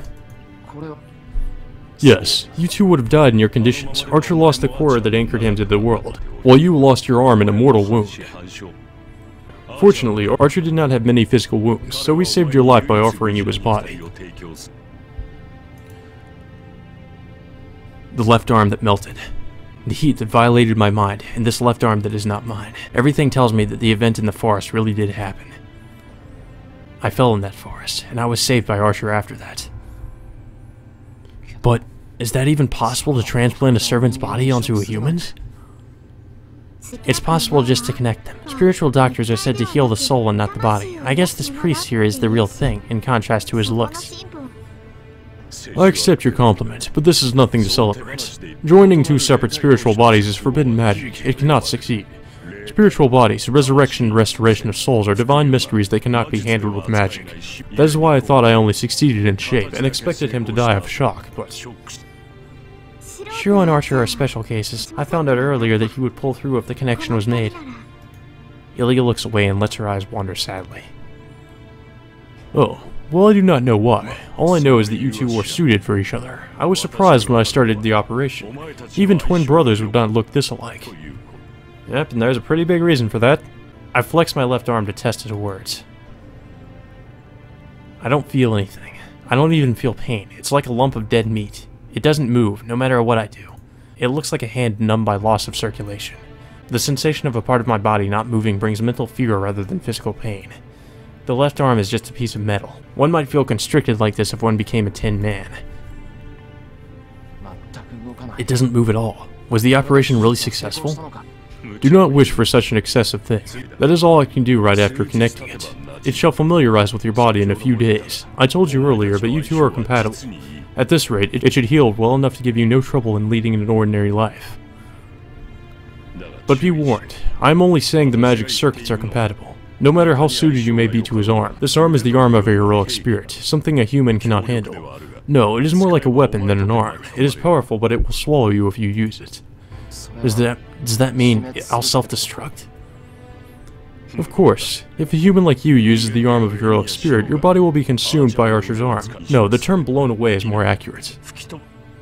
Your body is spiritually far inferior to Archer's arm. Archer's magic circuit will be activated if you use that arm even once. At that time, your body will be unable to withstand Archer's magic, and it will break down. Look, it is not that your lifespan is shortened with each use. The time bomb in you will be turned on once you use it. What is that? In short, that means I'll certainly die if I try to do what Archer does, even once. Then, is this cloth for that reason? Yes, it is a seal. The magic circuit in your left arm will not be activated as long as you keep it on. Your arm is treated as a different object even if you use magic. But do not let your guard down. Magical energy flows through your body even if you do not use any magic. Pain will assail your arm as it reacts and tries to activate. Your left arm is covered with the Shroud of Martin to prevent that. It should be able to suppress the infringement from your left arm to a certain extent as long as you keep it on. Hold on, to a certain extent, that means... It cannot completely suppress your arm. Yes, you will be consumed by Archer's arm whether you use it or not. If you want to live to old age, become a great enough magus to match the arm. You should be able to seal your arm without the shroud. I estimate it will be about 10 years before the arm consumes you. You have that much time. You can become a master magus to control your arm, or you can fail and be consumed. It is not an imminent threat. This is like I was remodeled without my knowing. But it's no use complaining. I would have died in that forest. Transplanting Archer's arm was the only way to save my life, so complaining would mean I don't want to live. I understand. Let me thank you. You did another favor for me. Could you please pray that it doesn't happen a fourth time? I suppose I do not need to worry if you can talk like that. Then go outside. Rin is waiting for you in the chapel. Kodamine heads to the door. I get off from the bed and put on the prepared jacket. I can't move my left hand, so I just drape it over my shoulder. Okay, it won't hurt if I keep my guard up. Let's go, Ilya. Oh, yeah, I'm coming. I wonder what Tosca has to say about this. I exit and find myself in the courtyard. The sky is dark and it's already nighttime. I forgot to tell you, but you can easily take off that shroud. The cloth is always yours, so you are free to use Archer's power. But your survival will not be guaranteed. Do your best with that in mind. Yep, and I already know that we're going to end up probably taking that shroud off. Tosuka glares at me as soon as I enter the chapel. I don't know what I did to deserve it, but I'm relieved to know that she's alright. Well, everyone is treated now. Archer's arm has been transplanted to Miyashiro, and Ren's poison is purified. Is there anything else you require of me? Of course not. You might claim our lives as collateral if you do us any more favors. I see. Then we shall be parting here, but let me ask as the supervisor. What are you going to do now, Ren? The Holy Grail War is a failure now. The outcome is practically decided already, as most of the remaining masters do not have servants. It's not even really the Holy Grail War anymore, isn't it? I mean, there's really not many servants left. There hasn't really been any proper fighting happening, considering the Shadow and Zoken have been fucking things up for everybody. Tosuka shuts her mouth. The match is pretty much decided, just like Kodomine said. The only masters with servants are Zoken and Sakura. Ordinarily, the last two standing would fight, but Sakura cannot oppose Zoken. Looking at it that way, it's already over. Mato Zoken will either recapture Mato Sakura or kill her. It will be difficult to stop him, and you are under no obligation to do so. There is no benefit to kill Zoken. Well, stopping that Shadow would probably be one of them. Oh, is that because the masters without their servants can't obtain the Holy Grail? Right. That is why there is no reason to fight. Any more battle is meaningless. You would be wise to stay in your mansion and wait until the war is over. Thanks for the warning, but I'm not going to forfeit. I'm surprised. You cannot give up the Holy Grail. Of course not. I'm still a master even if I lost my servant. Don't assume that I'm going to forfeit just because I'm alone now. Oh, I see. You are certainly right. There is one other who shamelessly stayed on the battlefield after losing his servant, so you cannot give up easily. Oh! Shots fired. Huh, Shiro has nothing to do with this. This is my decision. I haven't given up yet. I don't intend to let Zoken win. Neither of those will save her. Tosuka. I open my eyes wide and look at Tosuka. Why do you look so happy? I didn't copy you, okay? I'm not giving up because I think I still have a chance of winning. I'm not like you, staying in it even when I don't have a chance. Yeah, I thought so. That's what I expected from you, Tosuka. That's annoying in a way too, but it's fine if you understand. She looks away. Tosuka doesn't want to give the Holy Grail to Zoken, not because of her sense of justice. Sakura cannot be saved if Zoken wins. If we want to save Sakura, Sakura has to obtain the Holy Grail, or else someone who wants to save her has to claim it. That's why Tosuka said she or Sakura has to win. That's the only reason she's fighting against Matsuo Zoken. Tosuka cannot obtain the Holy Grail anymore, but is still waiting to save Sakura, her younger sister. I guess she forgot all about wanting to kill her. So what about you, Miyashiro? Will you not give up the Holy Grail just like Rin? No, I won't stop fighting. I have my goals too. I won't let Zoken do as he wishes. I see. I shall not stop you if you want to fight. There is a hopeless difference in your powers, but Mato Zoken is a weak person. I'm sure you can devise some plan. We look at each other silently. Some plan, huh? I can't come up with one by myself, but with Tosuka, we just might figure out how to beat the old man. Our conversation ends. The treatment is over, so Kodomine requests that we leave, as we are not asking for protection here. I'm leaving even if you don't tell me to. Hey, do you have a place to go, Ilya? I still have my castle, and Scylla and Liz will come if I call to them, so I have a place to go back to. Why are you asking such a thing? It's pretty dangerous to go back there, though. Well, it's dangerous to be by yourself, right? I want you to stay at my place if you don't mind. I think that's more convenient, too. I don't mind, but I have to refuse. That woman is at your place. Then, Ilya answers me in a weird way. I stare at Tosuka because I don't understand what she means by, I don't mind, but I won't go. Oh, she looks like she doesn't want to interfere. Oh, so you chose Mato Sakura and Miyashiro. Kodomine. I don't mind taking care of Ilya still. Even if she goes back to her castle, Mato Zoken will only kidnap her. I refuse. I'm taking Ilya. Kodomine is the last person we want taking care of Ilya, especially considering what he wants to do to her. No way, I'm borrowing Ilya. Are we really fighting over who gets Ilya? I'm sorry, but I can choose where I want to go. Kodomine looked really disappointed. This is unfortunate. So Ilya's feel is to stay at the Tosuka household. But I wanted to take her heart and use her as a vessel. Don't say such a stupid thing. The Master of Ainsburn will not go to Tosuka's house. Okay, then where are you going to go? You'll have to go back to your castle if you don't want to stay at the church, my house or Shiro's place. I know, my place is my workshop, so I won't go into the care of another master. I'm going to do things myself, even without Berserker. Oh, I thought so. You almost killed Shiro once, but he came and saved you in spite of that. But you don't feel any appreciation and you're going back to your castle, huh? Did you hear that, Emiya-kun? After all you've done for her, she still hates you. She says she doesn't want to stay in that tiny house of yours. What are you saying, Rin? I never said anything like that. But you implied it. You are saying it. You're not going to stay at Emiya-kun's place because he's unreliable, right? You're saying you're going to go back to your castle where you can feel safe. I wouldn't feel safe there after everything that happened. That's true, but I'm going back to my castle because I have to get away from Shiro. Huh? Oh, I see. So him being reliable doesn't matter because you hate him, huh? Why didn't you say that in the first place? Tosuke calmly criticizes Ilya. Oh, this is bad. Just as I'm worrying that this will turn bloody. That's not true. I never said I don't want Shiro. It's something else that I don't like. Hear that? You're really popular, Emiya-kun. Tosuke smiles gently. And Ilya glares at her with vexation. So whose house is Ilya going to? We'll never know. In the end, Ilya will be coming to my house, of course. Tosuke and Ilya leave the chapel, arguing. I guess I can say they're getting along. In one way or another. Our conversation is over. It's our problem now, so there's nothing to talk about with Kodamine. I follow after them and leave the chapel. But then... Stop, Emiya-shiro, I have something to talk to you about. More exposition dumping. Don't forget, Emiya-shiro. That body of yours will no longer permit you to fight. The priest gives his usual warning. That's not true. It's just that I can't use my left arm. I can still fight.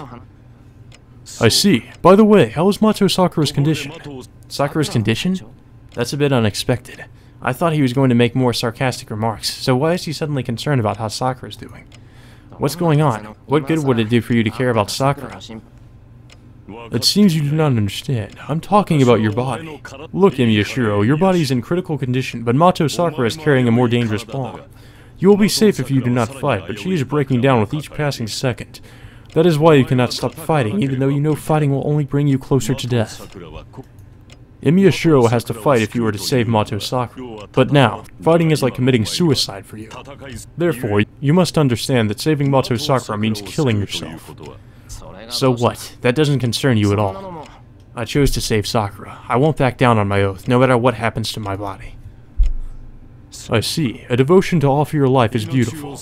But is that woman truly so valuable to you? What?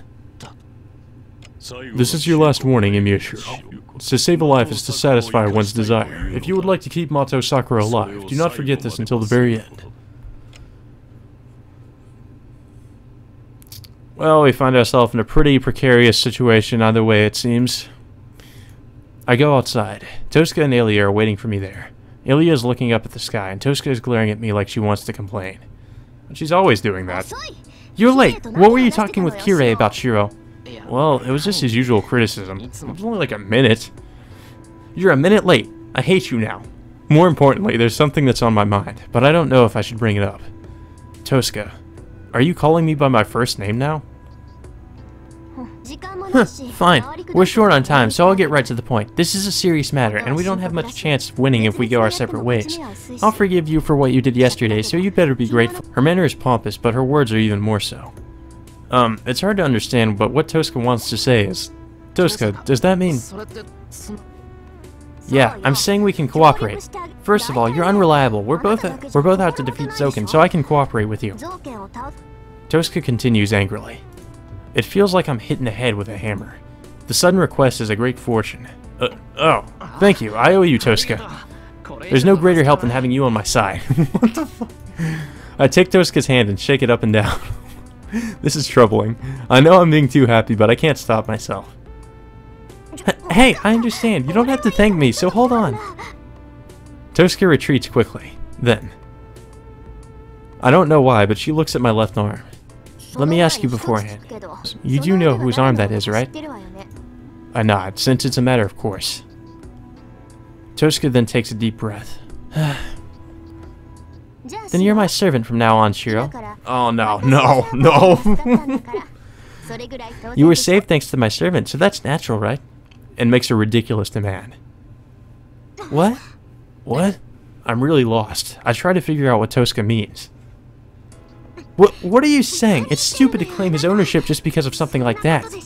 Yes, Ilya can be reasonable after all. Which is strange, considering everything else she does. And all the bad ends we can get from her. First of all, you're completely missing the point. Shiro is mine, so there's no way he can be yours. Oh! Oh no! I see, so she's missing the point too. Hey, you're the one talking big. Do you think Shiro is yours because you spared him once? Then that goes for me as well. I was so angry that when I met him at school that I almost went berserk myself. That's just because you're immature. I spared him every day, so Shiro's life is obviously mine. I can choose to keep him alive or not, and you have nothing to do with this, so stay out of this. I have nothing to do with this? Don't take me so lightly. I can't concern myself this much if I have nothing to do with this. Archer entrusted me with him, so I'm going to take responsibility and make sure he stays alive. Oh no. Harem antics ensue. I can almost hear their teeth grinding as they glower at each other. I wait for it to end. Well, it's going to be troublesome no matter who wins. No matter who wins, we lose. Oh my god. So, which one is it? It seems they've realized that fighting solves nothing, so they've chosen me to make the final decision. I feel like this is kind of deja vu. Didn't this happen earlier today with Ryder and Sakura where they were like asking about who we liked or something like that? God damn it, what is with this route and just having women fight over us? This is so weird. What do you mean, which? So whose servant are you? I haven't heard your answer yet, so it's best to clarify it now. Yeah, Rin doesn't seem to realize you don't want her, so you have to be clear. Come on, say it. You're mine, right? This is probably the toughest decision of the entire visual novel. Because either one we choose, one of them is going to kill us. I don't need to think about it. The one who has the right to order me around is... Oh no, no, no! Why? Why is this a choice? I don't want this to be a choice. This is really hard. I don't know what to choose. We're going to die. One of them is going to kill us if we choose the wrong one. Or if we chose Ilya, Tosca's going to like blow us away with her gems. Oh no. No, no, no, no, no, no. Okay, so considering this route I guess is more focused on Ilya, I guess we're gonna go with Ilya. I guess it's Ilya. I say the name that popped into my head. Yeah, you lucky guy. Oh no. Ilya hugs me. I feel like I'm her brother, so I like how happy she is. But Tosca's really mad. Tosca's really mad, so my happiness adds up to 0. No, I think it's going in the negatives now. You've gone to a lot of work to flatter a little girl, Emiya-kun. Or what, do you like little girls? Oh my god, she's calling us a pedophile. Ew. Ow. Tosca scornfully emphasizes Emiya-kun to criticize me. Her eyes look like they're blaming the socially weak, sending a wave of pain through my stomach. Haha, that's unsightly, Rin. It's unladylike to take out your anger on someone else when you get dumped. That's why Shiro hates you. Don't talk like a grown-up and say such stupid things. I only talked about common knowledge, and first of all, who was dumped by whom? Tosca roars. Ilya laughs and keeps hugging me. See? Isn't Rin scary, Shiro? But don't worry, I'll protect you if she tries to do something. Ilya makes a big smile and embraces me. Well, without Berserker, she can't really do much. I'm glad. I'm twice as glad as before, but... Please do something about that cold stare of hers that doesn't let me excuse myself. What? If you have something to say, come out and say it. It's nothing. Your interests are none of my business. I'm not happy, but I'm going to say nothing. But I'm not going to say anything about it. But more importantly, why? She asks me directly, but... Well, why what? I made my choice without thinking, so I actually don't know why I chose Ilya. Because the game demanded you choose Ilya? I don't know. Unbelievable. Do you really have a thing for little girls? No way, you idiot! I just said it because I felt like it, and I'm Ilya's guardian now. So it's natural for me to choose her. Do you have a problem with that? Man, I'm being illogical. Yeah, you're my servant, Shiro. No! I don't want to be anyone's servant. Tosca's utterly stunned. Ilya is jumping around in joy, and it's a big mess. You're taking a defiant attitude now. Well, I'll let this go, but Sakura certainly has it tough. I'm curious, what exactly are you letting slide, Tosca? I feel like the one with the defiant attitude is probably her. But don't forget, even if you don't use it, your arm is mine. You have a responsibility to take Archer's place. Your body doesn't just belong to you anymore. I can't argue with that. Tosca lost Archer, and my life was saved thanks to his arm. Then I have to help Tosca in his place. Yeah, you're right. We'll leave the servant thing aside for now. But I'll leave you in charge of everything. I don't know all that much, so it's better if you take care of the plans.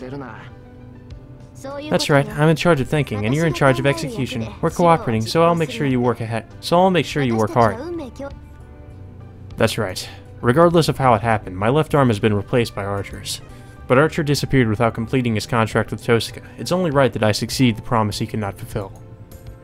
Well, he doesn't do that in the Fate route either. Or in any route for that matter. Well, no, Unlimited Blade Works, I guess he probably did. Then let's part here for now. I'm going back to my house to pack, so you go on ahead. Pack? Are you going to come to my house? Of course I am. Of course, we're cooperating now, so we have to be together. Ilya doesn't want to be at my house, and Sakura's living at your place, so your house has to be the main base, no matter how we look at it. Our house is gonna get pretty crowded. Oh yeah, when you put it that way, it makes sense. We've got Ryder, we've got Sakura, we've got Tosca, and now we've got Ilya. That's great. Jeez, I thought you were firm, but you're pretty loose too. Maybe I made the wrong choice. Tosca sighs and starts walking in the opposite direction. My house is this way, Ilya. Why are you following Tosca? It's just for a bit. Rin wants my help, so I'm going to go with her. I'll head over there as soon as we're done, so you go on ahead. I get a bad feeling about this. I feel like Tosca's probably gonna like murder Ilya or something. Ilya's going to help Tosca? Really, Tosca? Yeah, this is a serious matter, so we need one or two secret weapons. A secret I can't unlock myself might open to an Einsburn Magus, but I really don't want to find one. If Tosca's inheritance, Kishu's keepsake, is just as I imagine, it's not something I can handle myself. Then I'm going as well. I'm not interested in Kishu's keepsake, but Giselle's Schweinorg's treasure chest sounds pretty. Ilya's skirt flutters as she runs off. Giselle's Schweinorg? I tilt my head in wonder. I've never heard those names before. Are they famous among legitimate magi? Ah, oh, damn, another interlude. Jesus. So many. How many have there been so far in this day? Like 4 or 5? The guests have left. The chapel regains its silence and the priest looks up at the statue. Was it fine to let the Holy Grail go? The voice comes from behind. Where was he hiding? The golden-haired man asked the priest cheerfully. I do not mind. I've never had any attachment to it. I will not stop the Holy Grail from siding with them. You're right. You had no wish from the start. If your words are true, it would not make sense to stop the Holy Grail. The man laughs. The priest's words, as if to make fun of the fact that he has no wish. He does indeed speak the truth. It is just that the golden-haired man cannot comprehend the fact. But the priest has no wish. Kotomine Kirei does not need the power of the Holy Grail. All he has is a thorough inquiry. The Holy Grail merely answers one's wish. It is a machine to create the desired outcome for one's own question. Is there a meaning in obtaining the answer that one wishes for? Kotomine, let me ask again. You really have no interest in the Holy Grail? I have no interest in a machine that grants wishes. The same should go for you, Gilgamesh. We're merely seeking pleasure because it is more fun that way. It is like eating food. A wish is something that is answered, but humans will not be saved if a wish grants itself. The priest keeps staring at the statue, and beyond it, to 10 years in the past, when he still had a wish. The man is a child his father was gifted with a pilgrimage in 1967. The name Kirei is supposedly a word of a prayer. The father named his son in the hope that he would be pure and beautiful. The boy grew up according to his expectations. Even as a young child, he had morals and a good sense. Showing such great insight, the people thought he was precocious. The father was delighted to be blessed with such a great successor, and the son knew of his father's delight. It is a great pleasure for a parent to know his child is gifted. That must have been why the man considered him valuable. Understanding this, the boy grew up just as his father expected. There was no doubt. His inability to love his father was unrelated to meeting the man's expectations. The boy named Kirei grew up healthy. But there was one point. He could not understand the beauty of which his father spoke. One morning, he realized the inconsistency. He woke up, raised his head, and knew. He was not sure why he understood at that moment. No, he wondered why it took him so long to realize. In either case, he knew what he had forgotten. His father prayed for him to be beautiful and named him Kirei. That had always been his question. The thing his father considered beautiful. The boy had never considered beautiful. It was as simple as that. He considered moths beautiful instead of butterflies. He considered poisonous plants beautiful instead of roses. He considered the evil beautiful instead of the good. He had a common man's sense of morality, recognizing that it is correct to be good. But by his nature, the boy was only interested in the exact opposite. Nobody can understand the agony he felt. Even Kotomine himself was never certain whether it was agony or not. But he worked hard. He tried to be pure and beautiful, and pursued something he did not have from the start. Shaving away the skin, ripping off the flesh, and dislocating the bones. He even tried looking within his body for what he could not find in his mind. His father spent over 10 years on his pilgrimage wearing thorned shoes. The distance he walked could stretch to the moon. It was not for physical pain. For missionaries, the mental pain is far more significant. The boy abstained from eating during their pious act. If he was a sinner by nature, then according to the morals he believed in, he needed to punish himself to maintain balance in the world. 10 years passed. Unable to reach the epiphany he sought, he arrived at a single conclusion in its place. It was simple. In short, he did not have the sense to feel normal happiness. Good matters that people consider right and find happiness in. Philanthropy, trust, glory, safety. Such matters did not delight him, and it's just that he was born with the deficiency. All he took pleasure in was the suffering of others. Murder by others, love and hatred of others, degradation of others. Such negative concepts were the only things that made him feel happiness. His misfortune was carrying a sense of morality, even when he had such a mind. The child understood at a young age that he was not in accord with the world, and he tried his best to overcome it. He did not surrender to his condition by indulging in twisted pleasure. He tried to save himself, one who could not find happiness in any normal way, by turning himself into a normal person. And the path was his creed, to become a priest and preach to life like his father. It is said that God forgives everything, so he thought God would even save someone who is not born with it like himself. But the result was tragic. He abode by the rules of God, followed the law, and lived modestly, but he could not find any pleasure greater than the pain of others. He believed in the church's teaching that forbade immorality, yet immorality was all he had. But there was no anguish there. From the beginning, he sought after something that did not exist. He did not lose something he had, so there was no reason for him to grieve. The only thing that concerned the priest as he matured was the question, why? Yes, at every crossroads of his life, the pleasure of committing crimes. One could understand if he reveled in his own corruption, satisfying his urges by committing crimes himself. Wealth gained from evil deeds. It would make sense if he entrapped others out of greed and obtained wealth. But what was wrong with him to not even have the option of turning from good to evil? Who could possibly be born a defective being and end his life still detached from the world? Did they not come into this world with the premise that they harmed the world? Call of good sense, acknowledgement of morals, trial of justice. Every one of these concludes that evil should not exist. But what about it? If it should not exist, why are such things created? That is right. If one has deficiency, one should not be born. The world hates evil and removes the faults. But something that was never wanted was given life. There are beings that exist to be hated and die. The man inquired where the crime was. His reward for years of anguish and blind devotion was not salvation, just why? It is a pure question, and also anger towards something unknown. Then why did you become a master? You do not need the Holy Grail if you have no wish. The inquiring words bring him back to the present. The priest, Kotomine Kirei, nods in self-derision.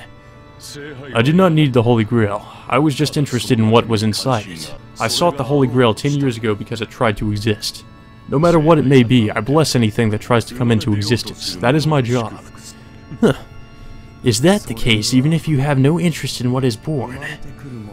Of course. Even in the Holy Grail War, I was not interested in the Holy Grail or its contents. All I had back then was hatred towards a person who was the exact opposite of me. But the priest ponders. He can only find pleasure in others' suffering, but he is interested in the end of this Holy Grail War. Zoken's actions behind the scenes. Another Holy Grail that is about to be born. Someone called all evils of the world was brought into existence by the people, but not wanted by the people. If it would conceive such a thing, maybe that is... The whereabouts of good and evil, something that was stuffed in the shell, but never hatched. The Holy Grail cannot give answers. The wish-granting machine fulfills its owner's desire. So no revelation can be obtained even if someone without a wish obtains it.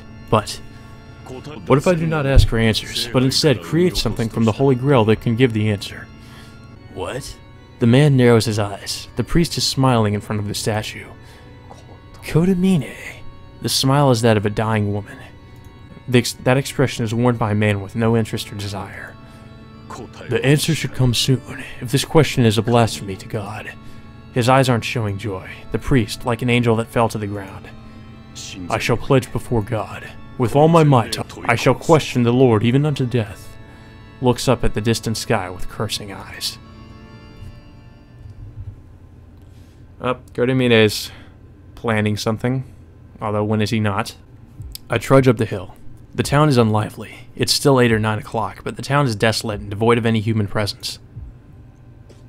Before I know it, I'm stopping and leaning against a wall. My left arm is burned. Maybe my tension went away by being alone, but my left arm started to hurt ever since I got to this hill. Well, of course someone else's arm is attached to me. No wonder it hurts. I can't get my breathing together. My arm got hotter. My arm gets hotter with every step. When it gets hotter than my normal temperature, pain attacks my chest from my arm. Oh, so that's where it hurts instead of the arm, huh? I lean on a fence and take a deep breath. I think I understand where the pain is coming from. Basically, it's trying to cool off. I don't know how, but my left arm gets hotter every time it moves. When it overheats, the arm sends the excess to the rest of my body. The heat is enough to burn me, causing the pain. The heat enters my body with a sharp pain, and it's more like a cut than a burn. Every time I feel the red dizziness, I feel like I'm getting a long knife inserted from my shoulders and churned inside of me. It's not something I can bear many times. I've had my stomach torn by Berserker and my ribs crushed by Rider. Even with such experiences in mind, the prospect of getting stabbed by my own body sends a chill through me. It's fine. Calm down. It'll calm down if I don't let it get hotter. I try to relax while looking up at the sky. It's been 20 minutes since I parted with Tosca and Ilya. I should have been home by now, but I can't let Sakura see me like this. I have to keep the abnormality of my left arm to myself. Damn, Kodamine. What did he mean it wouldn't interfere with my ordinary life? This can't be handled easily. I place my hand on my left shoulder and press against the arm covered in red cloth. Hard and rigid as steel, it doesn't even budge. Well, I've stopped sweating and my breathing is back to normal. It's getting late, so I should quickly go home and see Sakura while I still look well. Aside from that red cloth covering your arm. I'm home. After taking a deep breath, I holler out and enter my house. Oh, welcome home, Senpai. Maybe Sakura's been waiting all this time, because she's already at the entrance. You don't look lively. I'm glad you're welcoming me home, but I can't be happy when you're making a face like that. I take off my shoes and go up into my house. I want to rest for today. I'll fill her in on what's happened today after I drink a cup of tea in the living room. Wait, I can't do that. I have to tell her what's going on first. Tosca will be coming soon. I have to tell her about what's going on beforehand, or she'll be on guard against Tosca. Sakura, it's about what happened today. Senpai, aren't you going to say anything about that? Then, Sakura says something with difficulty. What do you mean? Your arm, dumbass. She keeps silent. She's looking at my left arm. Oh, you mean this? Yeah, I'm sure you're surprised if it looks like this. It's covered with cloth that doesn't look anything like bandages. Even if she doesn't know what went on, she would assume something happened to my arm. Yeah, I injured it a bit, but it moves fine, and it's alright now. This cloth is just a bother, but Kodamine told me not to take it off. Well, he's the one who treated me, so I'm going to obey him. I pat my left arm to show her it's alright. But Sakura is even more silent now. Sakura, it's really fine. It looks worse than it is. It's just a scratch. It'll heal right away, so you don't need to worry. It can't be just a scratch. That's not even your arm anymore. You can't even move the fingers, so how can you tell me that? I won't fall for such an obvious lie. Or are you not telling me because it's meaningless? Her reply is like fire. My insensitivity leaves me speechless. I haven't even considered how Sakura felt all day today, waiting for me here. Sakura. Oh, I'm sorry, Senpai. I didn't mean to blame you. You were so reckless and didn't care about yourself, so I... No, well, you're right, but you're wrong. Whatever that means. I'm not mad because you yelled at me. This is the first time I've seen you seriously mad, so I was surprised and was contemplating my actions. Contemplating? Yeah, it's certainly not good to bluff, and all the more if it's you. I probably didn't want to look bad in front of you. That's why I bluffed and tried to act normal. But now that I think about it, that looks worse. It's natural for you to get mad. Oh, no, you never look bad. I do look bad. Man, don't tell Sakura about it so she doesn't get worried. No, I was just putting on a show to look tough. Yeah, I'm sorry, Sakura. I lost. My arm turned out fine, but I couldn't be of use to you. Oh, that's not true. You were splendid. I didn't see it, but you looked really good. No, I was really pathetic, so it hurts me if you say that. I couldn't save Ilya like I planned, and all I could do was come running home. How does Sakura know about this? Like, why are we not questioning that? No, but you still came home. I'm really happy because you kept your promise. I guess we could assume the rider told her about it, but it's still really suspicious. Oh, yeah, that's good. I scratched my head. But, well, I'm embarrassed, but happy at the same time. You're right. I guess being alive is good enough. Yes, you're good looking. I fell in love with you all over again. Sakura must have cheered up, as she can say something like that with a big smile. I don't know how to reply to something like that, so... what should I say, Tosuke? Oh, Tosuke's here. Who knows? If you want my opinion, I just don't want you two flirting too much at the door. I asked Tosuke, who's standing behind me. Huh? Our voices overlap. Sakura and I both jumped back at the same time. Since when were you there, Tosuke? You already knew that she was there. Why are you surprised? Why are you here, Tosuke-senpai? And we give the same reaction again. Since when? I thought you'd be done flirting in here already, but instead I find you two having a lover's quarrel. Jeez, do you even understand our situation, Shiro? Tosuke sets down a large bag next to the door. Behind her is... Ilya, silently radiating a strange pressure. I don't mind if you want to continue where we left off yesterday, Tosuke-senpai. Look, it's side bitch number 1 and 2. Main bitch is really concerned about this. I'll fight you as Mato's Magus as long as Senpai is protecting me. Sakura clenches her fists and glares at Tosuke. Well, it's more like a frog desperately opposing a glaring snake. Jeez, so you haven't heard anything about it? Look, Sakura, I'm going to put on hold what to do with you. My first priority is to defeat Zoken. We can settle our match after that. Well, we won't need to fight after Zoken's defeated, so everything should be fine as long as we can defeat him. Then you're... I'm going to ally with you, no, with Shiro, to defeat Zoken, so it'll be a waste to live separately, right? So I'm going to stay over here and train Shiro. It'll be hard work if I want him to become strong in a short time. So I'm going to borrow Shiro for a while. It's going to be rough, but you two don't mind, right? What? Tosuke Rin sets a schedule even I haven't heard about. Hold on, Tosuke, that's too sudden. You can't do that! No, Tosuke-senpai. What right do you have to say that? I have to be mentally prepared first, you know? I stutter off. Of course, my opinion is dismissed by Sakura's voice and Tosuke's glance. Oh, so it's fine as long as I have the right. Then it's even less of a problem. It's because of me that he's alive. Shiro has to do what I say until he repays the favor. He'll give me a place to live if I ask, and you'll make meals for me if I ask, right? Tosuke, those lines could bring on a big misunderstanding. No way. Is that true, Senpai? Yeah, I want to object, but what she's saying is true. Uh-oh. And it's better to have more allies, right? We know Zoken is after you. With Tosuke's help, we can definitely protect you. And Tosuke is Sakura's older sister. If possible, I want them to be together, not fighting. Alright, I understand if you say so. Sakura averts her gaze. Then it's decided. I'm coming in. Come on, Shiro. Show me the guest room. I had my eyes on the guest room in the outbuilding last time I was here. Oh, where do you want, Ilya? I don't care, but I don't want to be near that woman. Is that so? I guess you can have the Japanese-style room. They're carrying on a relaxed conversation, and it sounds like they're close enough now to call each other by name. Oh, yeah, Sakura, this is Ilya. Berserker's defeated, but we managed to save Ilya. We're going to have her stay here like Tosca, but please give her your best regards. I introduce Ilya to Sakura, and Sakura to Ilya. Hello, Sakura. I hear you're the daughter of Makiri, but I won't look down on you. It seems you're Shiro's acquaintance, so I'll especially treat you like a human being.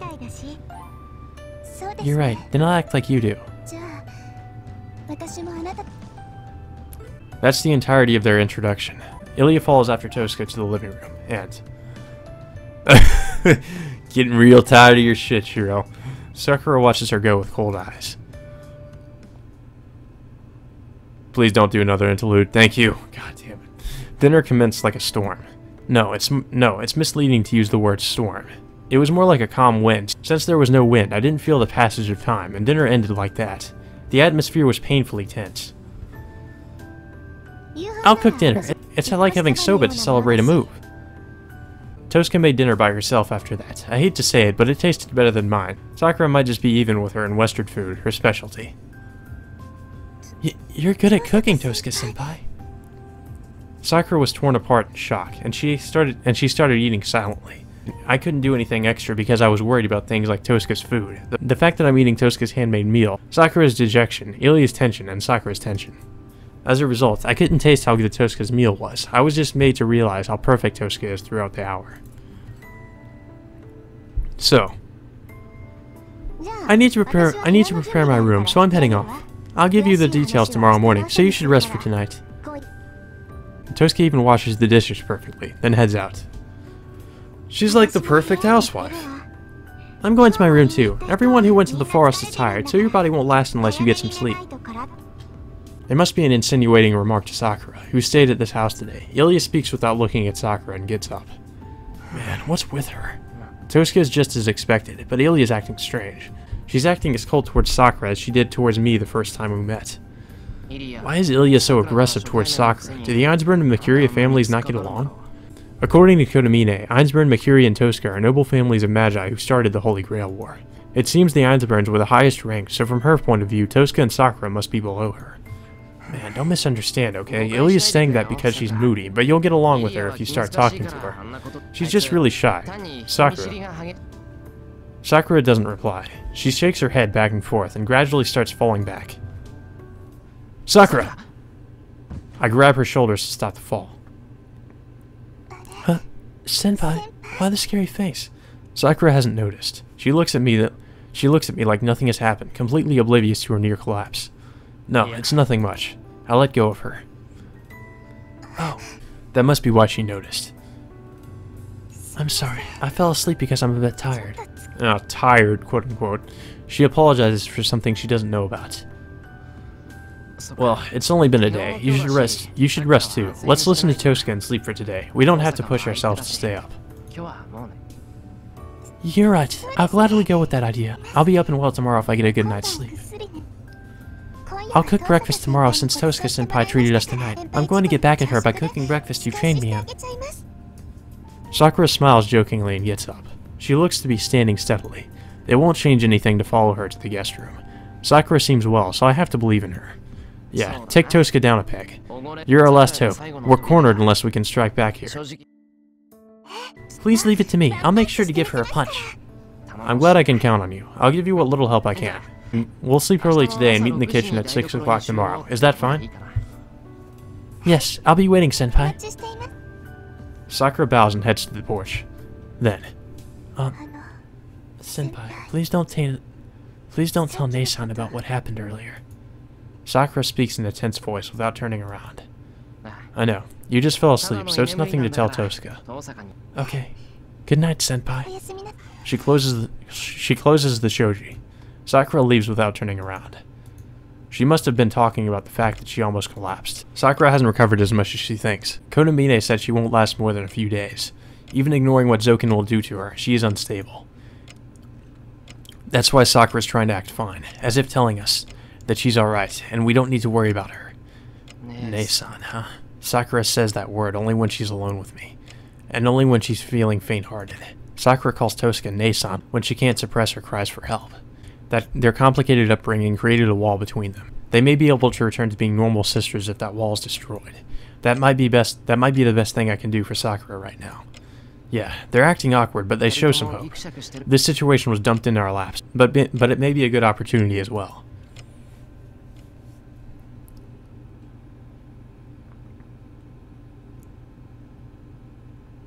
The fuck just happened?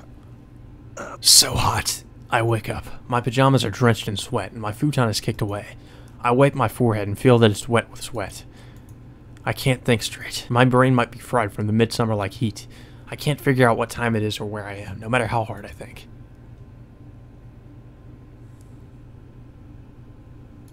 I go out into the yard. I want to cool off my body more than anything. I don't know if the heat is coming from the room or my body. I'm too lazy to think, so I'll sleep in the shed tonight. It's cold there at the very least. It doesn't matter if it's hot or... A sudden sharp pain brings me to my knees. Oh, I stay crouched, breathing heavily. I wake up. I squeeze my left arm, the cause of the heat and the pain. The shroud is still wrapped around it. The red cloth is restraining my arm. I can move it, but it's wrapped so tight that the circulation is restricted. Maybe this cloth is the cause of the pain. Maybe my arm's just as it was if I take it off. The wild idea sounds very attractive. First of all, I never saw what's under the red cloth. It's not that I don't trust that priest, but I'm sure he makes mistakes too. Yeah, you should probably not trust him though. Maybe nothing is wrong with my arm, and my real arm will be there if I take off this cloth. My arm isn't steel. The cloth is just making my arm stiff, so if I remove it... Nope. No. Do we really want to release it? Do we really want to take this off? I mean, this seems like a really bad idea. I'm just saying. You know, something tells me we don't want to do this. And I will be honest, guys. I'll be completely honest. I read a guide just to be sure what we should do here because it's not an obvious choice. I wouldn't release it if it were up to me, but the guide says we should release it. So, I guess we're going to do that. My normal arm should be there. Nope. What? I can't breathe. My nerves. It hurts. Oh, God. What is happening? What is happening? An arm that is not mine. See, I told you it'd be bad if we did that. What? The... oh, okay. I thought we just died. What was I doing? What was I doing? I unwrapped the cloth because of this sudden idea. I don't understand what happened after that. What has been done to me? What will be done to me? It only happened a few seconds ago, but I can't remember it all. This is bad. It's really... I'll die if I release it. The priest's words were true. I don't know what'll happen, but what's under this cloth is not mine. Forget about it. It's just that my arm doesn't move. If I think about it anymore, I'll slow down because of fear. That's not allowed. Archer's arm wasn't transplanted onto me so that I could cower in fear. That's right. I have to think about Sakura instead of my arm. Sakura wasn't that different from this morning, but I don't know when she might collapse. I have to defeat Zoken and obtain the Holy Grail before that. I have to think about how to do that. A way to defeat Zoken, an assassin with one arm. No, they aren't the only enemies. There are the mysterious enemies too. I don't know their circumstances. I don't know what that black shadow is, nor if Saber became Zoken's servant. All I know is that she's my enemy now. And she does not look like Saber at all. Except for her face. To be honest, I know. It's like Saber if she were more badass and evil. We have no chance of victory. I don't know what this pain will be like in the future. The difference in our powers is overwhelming, and I'm not even sure about it myself. How can I protect Sakura in such a state? I stand up at the sound of footsteps. I know who it is without looking. The servant in the black outfit is silent like always. She usually doesn't make a sound when she walks, but I'm sure she wanted me to hear her coming. What do you want, Ryder? Ryder looks down at me silently. This is totally unrelated, but Ryder is tall. There's something wrong with me for noticing it now. What is so funny, Shiro? I have not said anything yet. Huh? Oh, no, you're taller than me, right? Even though we've seen each other many times, I just noticed. I was laughing at myself for how slow I was. Yep, you are pretty slow. I see. You seemed like you were in pain earlier, but it appears I worried needlessly. It might be just me, but Ryder sounds angry. Anyway, Ryder, were you the one who saved me today? I don't remember, but I think it was you that carried me to the church from the forest.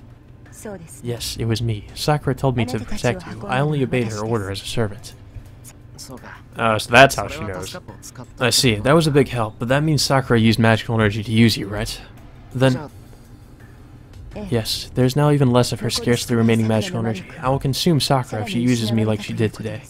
Ryder plainly speaks. There's no pity or hatred towards Sakura. Ryder is only stating the natural fact as a servant. Can I ask you something, Ryder? Of course. If you have a question, please ask it. Will you be a part of my harem? Alright, are you going to kill Sakura if she loses her command spell? A master that uses up her command spell is first targeted by her servant. If they have not established a relationship of mutual trust, Ryder will mercilessly kill her master, using her life to stay in this world until she can form another contract. Ryder is protecting Sakura out of duty. I see no affection there. That's why I want to know what Ryder's feelings are. Tell me, are you going to kill Sakura? Yes, if Sakura wishes, I would consider killing her to end her agony, but Shiro, I wish for her to live. Then you won't attack her even if she loses her command spell? The binding of the command spell does not matter. I will protect Sakura willingly for as long as she remains a master. I do like her. Really? Yes, is that unexpected for me to have such an emotion? Actually, yeah, considering what we know about you from the other routes. Oh, I'm sorry, I misunderstood. You didn't look that way, so... You do not need to apologize. I do not engage in proper conversation with Sakura, nor does she talk to me. But Shiro, servants are summoned by being similar to them. You summoned Saber not by chance, but because you two are alike. Sakura and I are the same in that regard. We are not talkative, so it is natural for us to have no conversation. We understand each other without a need for such things. I hear warm emotion in Ryder's voice. I imagined her to be cruel because of her appearance, but maybe Ryder is actually quite gentle.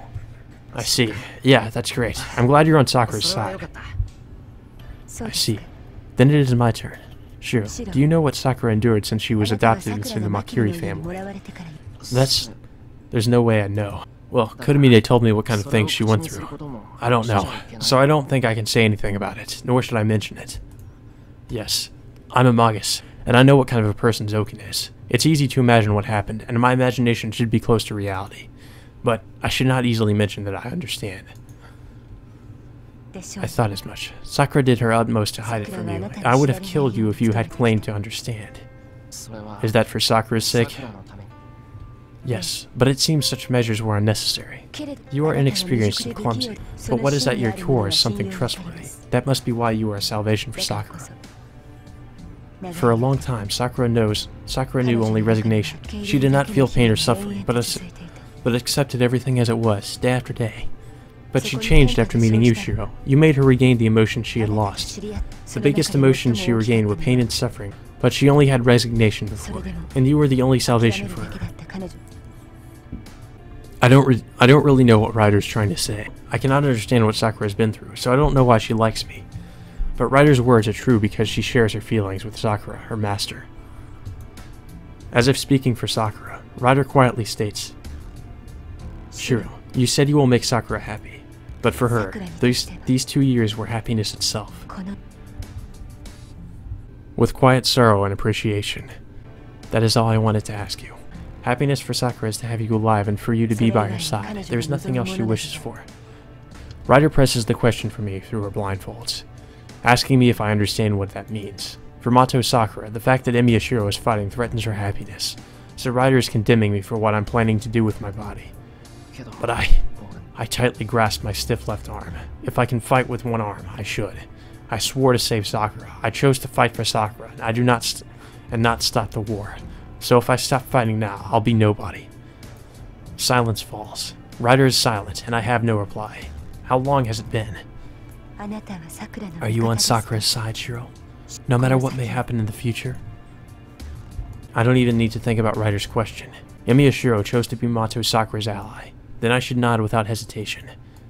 I understand, but I can't express my feelings. No matter what may happen in the future, because I realize what those words mean.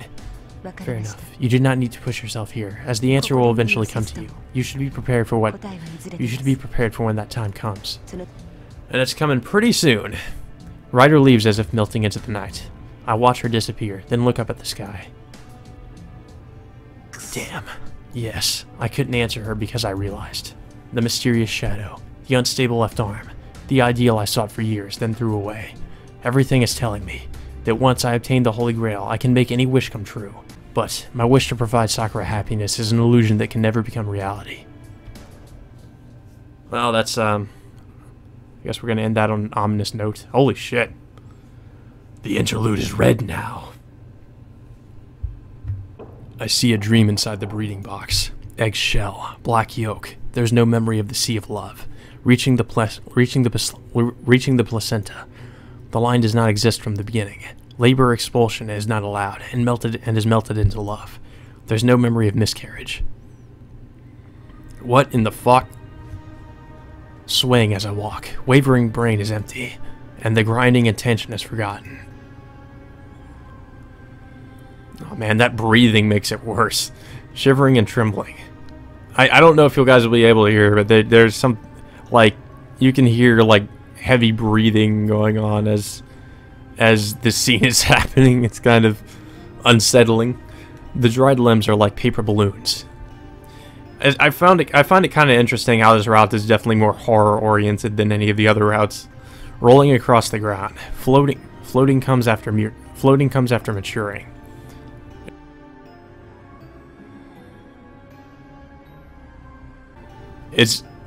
Are they talking about like the journey of sperm to a woman's egg or something? Because it sounds like that's what they were talking about earlier. Roaring, roaring, roaring. Hey, look, that girl is wet. What? Someone approaches with squeaking. Hey, it's a pretty good-looking woman. Bare feet, damn, she looks blank. People approach me. It's bored. Want to blank with us, blank, blank, blank. Dried up laughing voices. I do not remember tempting them. I'm scared, so I should go home. Hey, why blank running blank? Hold on blank. Hey, she blank real. I bet blank is you want walk blank into town blank. Haha blank. Yeah, that's blank what we need. Blank protect or blank blank.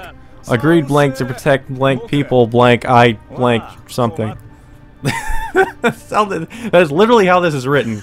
Blank ha blank ha blank ha blank ha blank ha. Ha ha blank blank blank ha ha. Okay, this is just really fucking... What is going on? Are people trying to rape someone? Is that what's happening? They follow me. They echo loudly in my head, so my stomach growls. And they're dead. Blank. Hey, blank. What blank? What blank? Ah, don't run blank. Help blank. Hi, where are you going, kid? No, I'm sorry. I see a dream of a breeding box. What does that mean? Tonight, I squashed a bug. Oof. So there's that. That happened.